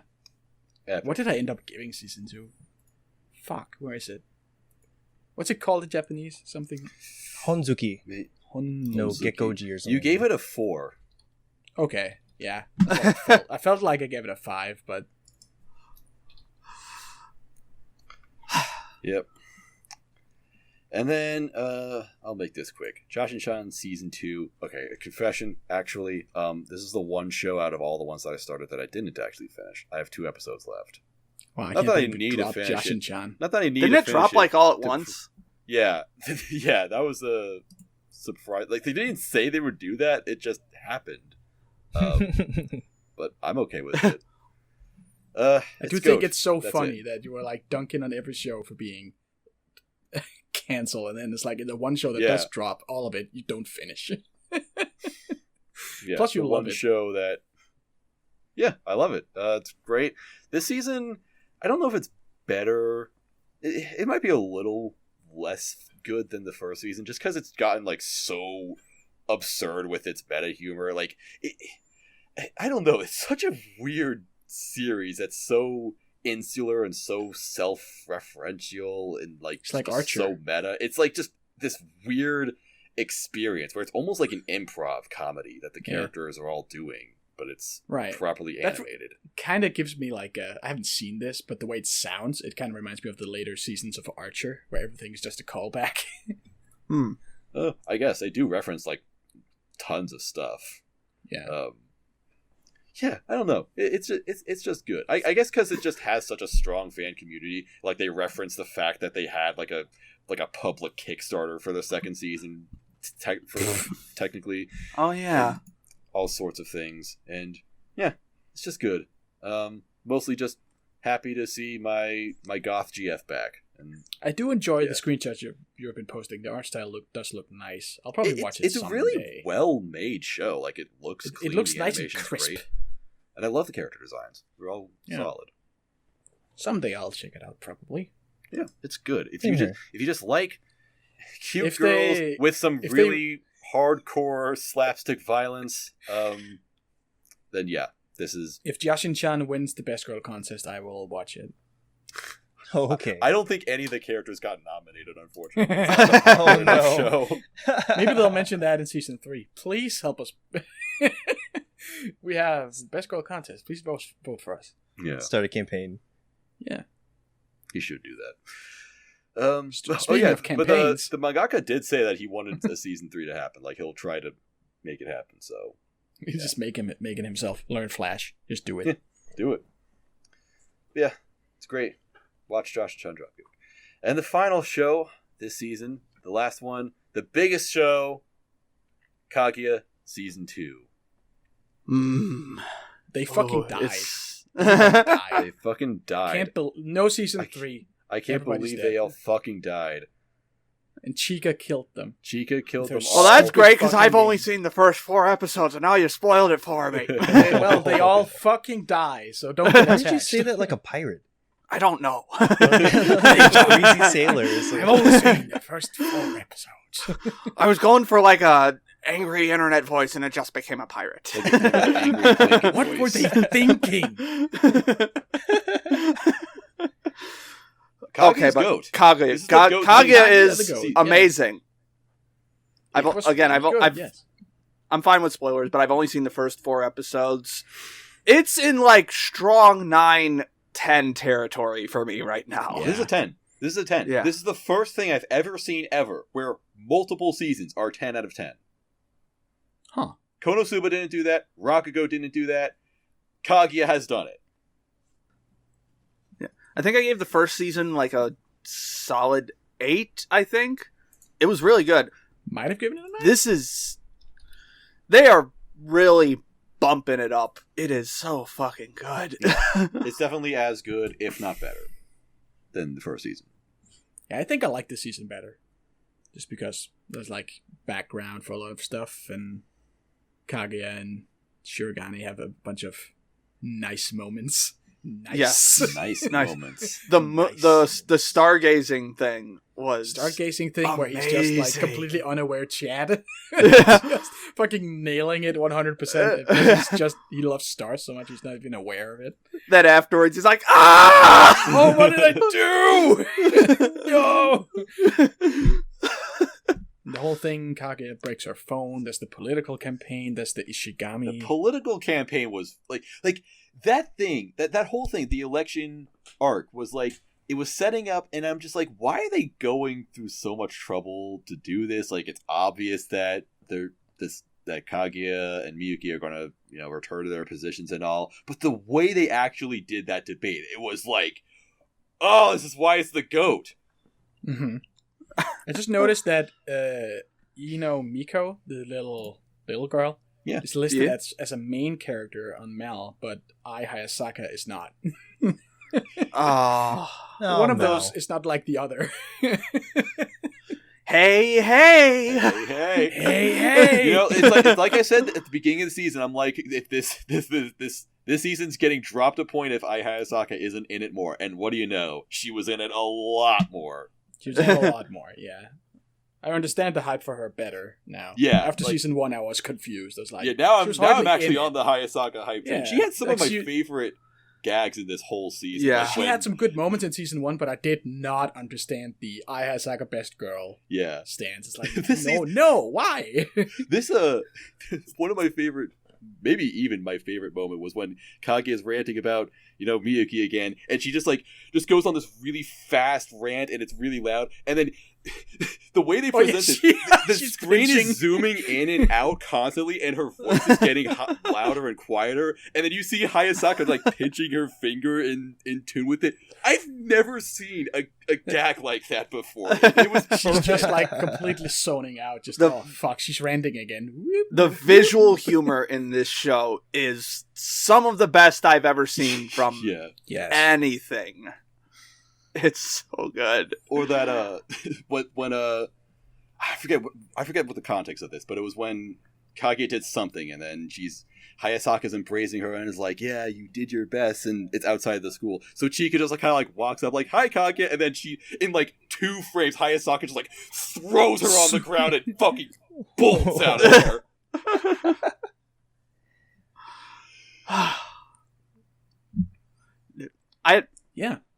I'll also say, I have a problem with rom-coms in general, where either the com will be bad or the rom will be bad. This one is nailing both of those, it's got both and it's of them perfectly. Amazing. Yeah, I think I said this on Twitter the other day, but Kaguya herself, I think, is approaching waifu status for me. She's just a fucking phenomenal character. I love what they're doing with her and how her I guess class struggles make it hard for her to relate to other people and stuff. Mm-hmm. It's so fun and good. Mm-hmm. Yeah, big agree. The whole I do think that could have been scene. explored a little more. They had that brief scene where she's having that internal, almost legal debate based on her desires. That was a really amazing scene, but I do think they could have gone a little farther with it. I'm not sure. I love that part. It was really great. Yeah. I found out also. Yes, I think it was 2 days ago. Same director as Rakugo. Yeah. Yeah, it's the Rakugo director. Yeah. I'm like, oh, that's why this is good. That's why it's the best show ever. That explains it. Because, I had read the first few chapters of the manga before the first season had come out, and I was like, it's fine. And then the show came out, I'm like, oh, this is great. This is wonderful. Delightful anime. Yeah, it's perfect. I wouldn't have it any other way. And they Season better 3 fucking do season 3. Ah, that would be good. It's Good. gotta be printing money, right? I hope so. It must be. Let me Konosuba check was printing money, and look at that shit. Yeah, sometimes that's not a good indicator. Let me check they just don't want to make money. Japanese fans can be very strange sometimes. The thing is, there was one the one thing we have to go on is that there was kind of an Easter egg in the very last shot of the show, where within all the rubble and basically the shot from the first OP, there's something that's hidden. It's very, very faint, but it basically says continue, yes, no, and there's a 3 at the bottom of it. Yeah, the ending of this season very much felt like there's gonna be more. Yeah, it was not definitive. Let's see. As of the end of last year, it had 9 million copies in print, the manga. And it had sold 4 million that year. So if it keeps selling well, we're probably going to get more. As long as the manga keeps going, this is a great vehicle to advertise it so they can keep doing it.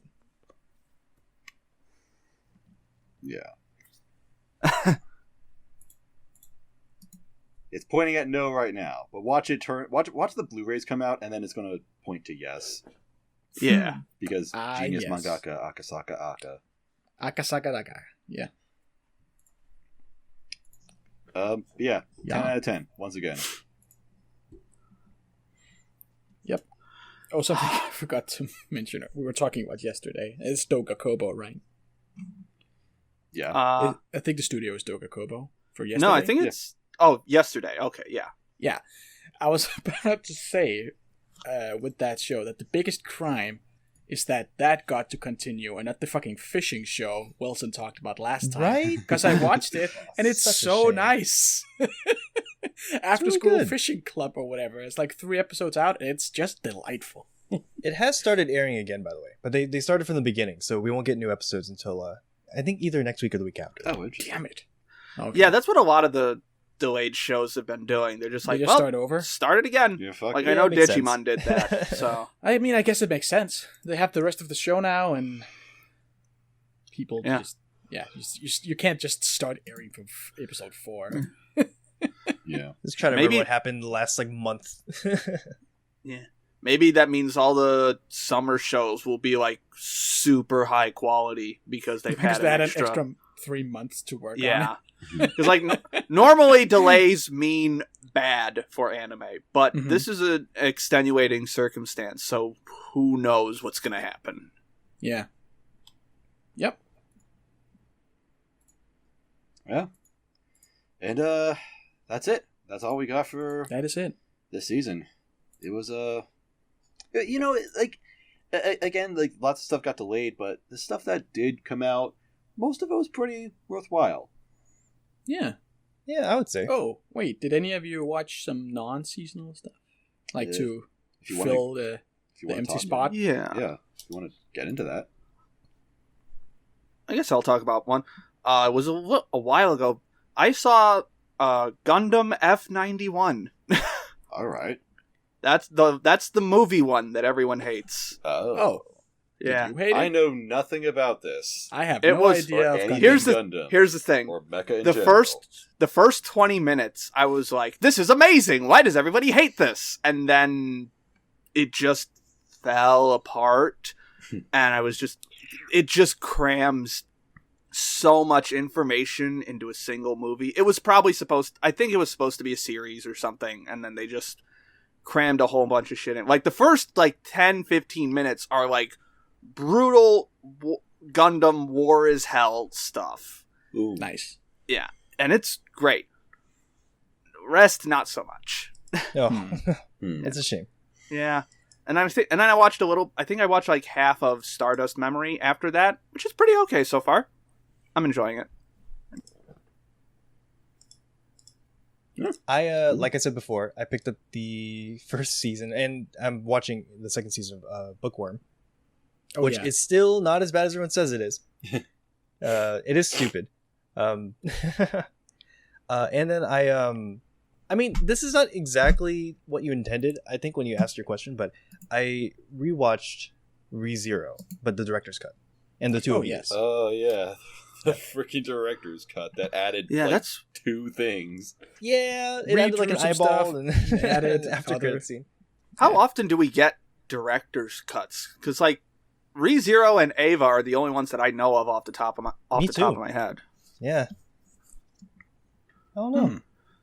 That eyeball was actually in the that was in the normal one, in the uncensored version. Oh, was it? Yeah, so that's not even new.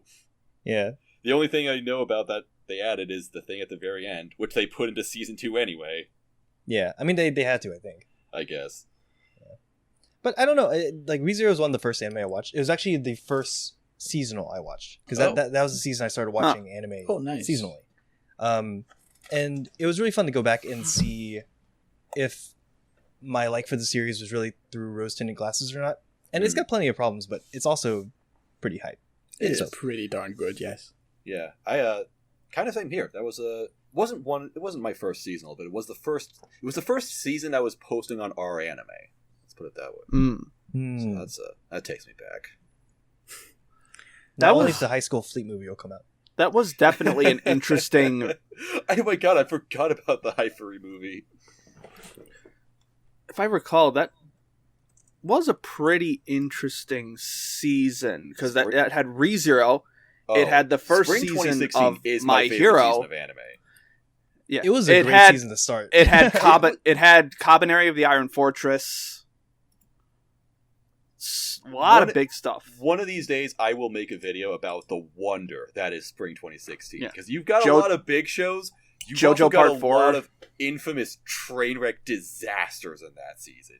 Like it's a sight to behold. Yeah. God, that's Kumamiko's Myoiga. It had Myoiga. It had Myoiga. It had Big Order. Oh. The legend. Oh, it had Luluko. Luluko, one of my favorite Trigger shows. Luluko, the good shows are so good. Luluko, Tanaka-kun. Tanaka-kun. High School Fleet. Although I don't think that's a very common opinion. Wait, the High School Fleet movie did come out. Oh, it came out? It came out in January. January? Did it get subbed? Oh, I guess not. Oh. Kumamiko was in that season. Kumamiko was in that season, bro. Yeah. And End Ride. Wow. Oh, God. This was like the best and worst season exactly, ever. Depending on what you picked up. It also had one of the shows I liked, but no one ever talks about, Shonen Maid. I liked that one a lot. Oh, I heard about Shonen Maid. Yeah. I heard it's very emotional. Yeah, it's an 8-bit series, so it's pretty decent looking. And it also had this show that got me into Slice of Life, Sancha Sanyo. Sancha Sanyo, yeah. That was the one where like it got near the end of the season. I'm like, is there anything left? One person suggested Sancha Sanyo to me, and I watched it. I'm like, this is amazing. I would have missed this entirely if I was not watching everything. And that was the start of me going, well, I have to watch everything now. Yeah. I mean, if you had to pick a Slice of Life show to start and it wasn't K-On!, that's a pretty good choice. Yeah. I've heard good Still things need to about get to it, K-On! At some point. You really do. Mm-hmm. Panic, what did you watch? Yeah, as I mentioned earlier. You mentioned High School of the Dead. I mentioned High School of the Dead. It is still amazing. Wonderful, ecchi, schlock, fucking legendary scenes in it. Yeah, that's a show with the physics-defying yes, absolutely. Scene, right? The guy who shoots a sniper rifle just in between flopping boobs. It's a legendary shot. Everybody's seen it. Funnily enough, but when I was getting back into anime in college, I don't remember which ones I watched first, but the first two were both Tetsuro Araki anime. It was Death Note and High School of the Dead. Hell yeah. And it's a show that just... Because it can't continue because the manga went on hiatus and then the writer died. Yeah. So it's like, you get to the end of this and it's like, oh, that's perfect. Yeah. Perfect setup for season 2. Just never.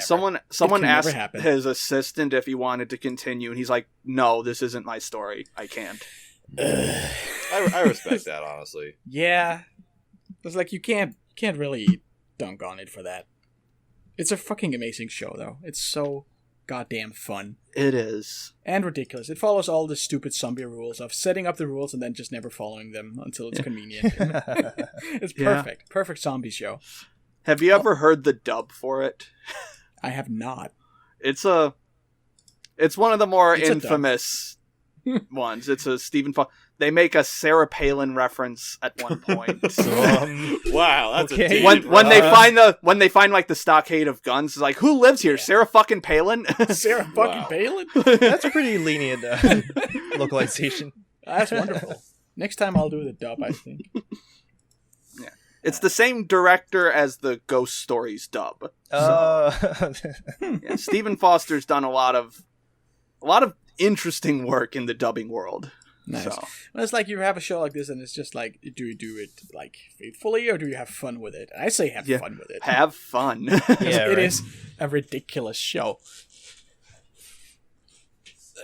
Also rewatched Evangelion. Not much to add about that. Nice. It's amazing. It's really it's just Ava. It's just Ava. Ava. It's just Ava. Will be it. It's like people love it or people don't. It's what am I going to say to sway anyone? When I first watched it, I hated it, and then I rewatched it last year, and now it's in my top 10. So, when last I watched it, it was 16 years ago. So I was like, man, I'm due for a rewatch. I don't remember shit. Wow. And it was still really good. Back then, I was just like angsty teenager. I was like, oh man, I resonate with this. I can relate to this angsty kid. Yup. And now this time, I'm like, oh, I see what they did here. There's like themes, there's foreshadowing, there's a bunch of stuff going on. I did not catch that the first time. Still has not a rewatch, but I finally finished a show I started a long time ago called Record of Lodoss War. It's like it came out in 1990. I hear about that one all the time in like the because like, it has a legendary elf, Dietlit. Okay. It is basically D&D, the anime. It is very on its sleeve, very tropey fantasy. It's like you have the dwarf fighter, you have a wizard, you have a cleric, you have the elf ranger, you have the fighter human, just a guy with a sword and his dad's armor, and you have the forces of evil and dragons. It's like in a time where everything has to be a snarky ass parody. It's very nice to see something that's like honest. It's just nice straight up fantasy. It's no subverting of expectations or like snarky digs at all its contemporaries or anything. It's just nice. It's a nice little story. Nice. Random aside, but does the D&D comment, it reminded me, does anyone remember Chaos Dragon? No. I've heard of it. It sounds vaguely familiar. It's a really terrible show from like over 5 years ago, but basically what happened is it was like 5 like writers, like, and by writers I mean like Gen Urobuchi, Ryogo Narita, like those kind of writers. They got together and played a tabletop game. And then the Dragons. One of them turned... What? They played D&D. Yeah, I think so. And then they turned that into a novel, and then that got adapted into an anime. That's funny. It's not good, but yeah, the scores on my friends list are 2 out of 10, 2 out of 10, 30 out of 100. So, and then you dropped it. Yeah.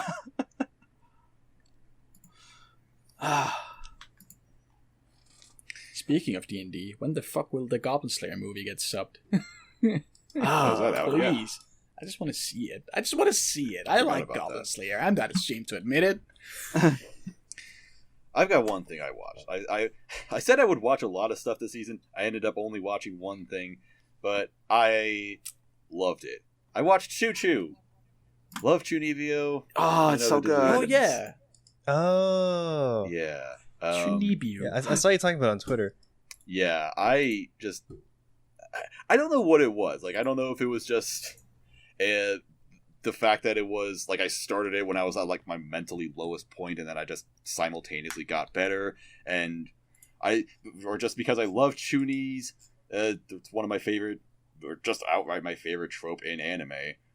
And I love Rika. I don't know. I just, like, something about the show, like, just having this experience, like, or maybe just because it was the first time in a long time where I just sat down and I just watched an anime, not even for any reason other than I just assumed I would like it, and I just wanted to watch it, and just had this experience for myself.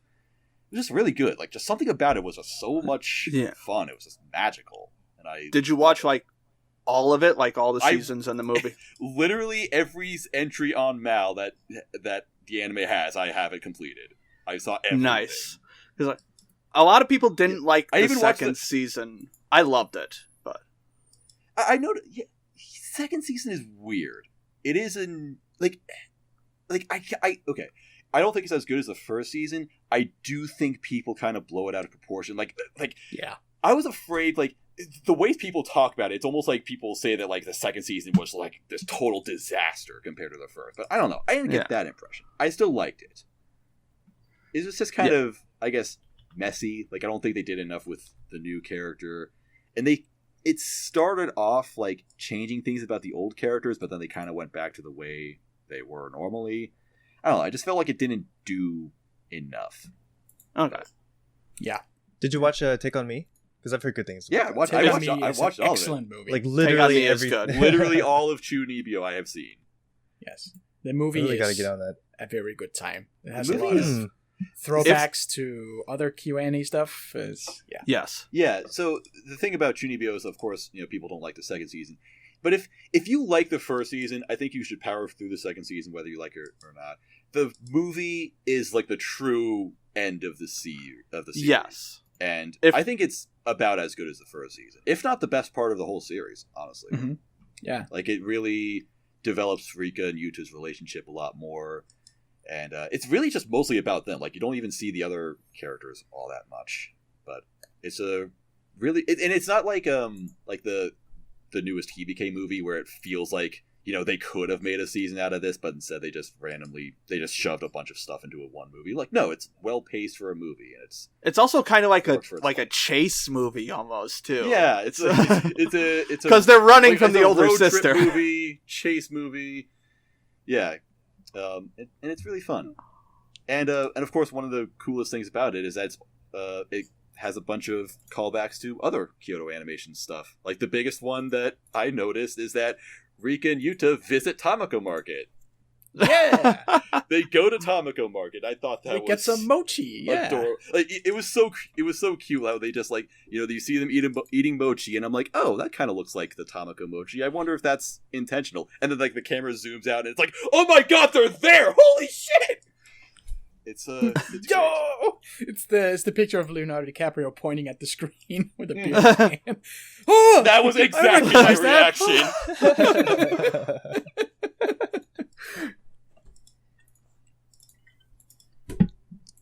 Yeah. Chuuni good. Chuuni is really good. It kind of surprised me how much I liked it, because within within all of Kyoto Animation stuff, you always hear about Hibike, Violet Evergarden, A Silent Voice, K-On! You know, like, they have, like, this top tier of stuff that is, you know, constantly talked about. I feel like Love Chuunibyou, like, it's not in that discussion, but I mean, it's deserves to be. I feel like if you don't like the Chuunibyou archetype, I feel like a lot of people will look at Rika and be like, this is annoying, I don't like this. So I guess maybe sucks. It depends on who you are. But even still, like, even if you don't like the humor of the show, it still tells a really good, wholesome romance. I would put it in my top 5 KyoAni from what I've seen so far. I probably would too. But that's also me saying I haven't seen A Silent Voice or K-On! Oh damn! So. Oh man, I've seen a lot. I've seen a lot of KyoAni. I would say, like, Nichijou and Silent Voice are their best, and then K-On! Season 2, and and then Chuuni right after that. It's great. It's pretty good. And that's it. I guess that's it. That's all we've got for the season. It's a good podcast. I like this. This was nice. Yeah, it's okay. It was okay. Solid 6 out of 10. 7 out of 10. 7 out of 10. It's like every show this season. Just kind of a pleasant time. Yeah. So once again, thank you everybody for taking time out of your day, wherever you are, whatever you're doing, to listen to this. Listen to us talk about some anime, and we hope that you'll check in next season. Next season, for summer, we might be doing something different. I personally am going to go on an endeavor, because there are literally so few anime coming out. There's like 20 anime total coming out. I am going to watch the first episode of every show this next season. And we might do that for the podcast. I don't know. We haven't planned it out yet. But either way. Yes, join the No Life Club. Yeah, tune in next season. We might be doing that. So, yeah. And as for this season, thank you guys, Ember, Danik, Wilson, for joining. Thank you for hosting. Thank you. Yeah. It was great. And, with that, see you later. Toot-tooroo, See ya. mofos. Watch Great Pretender.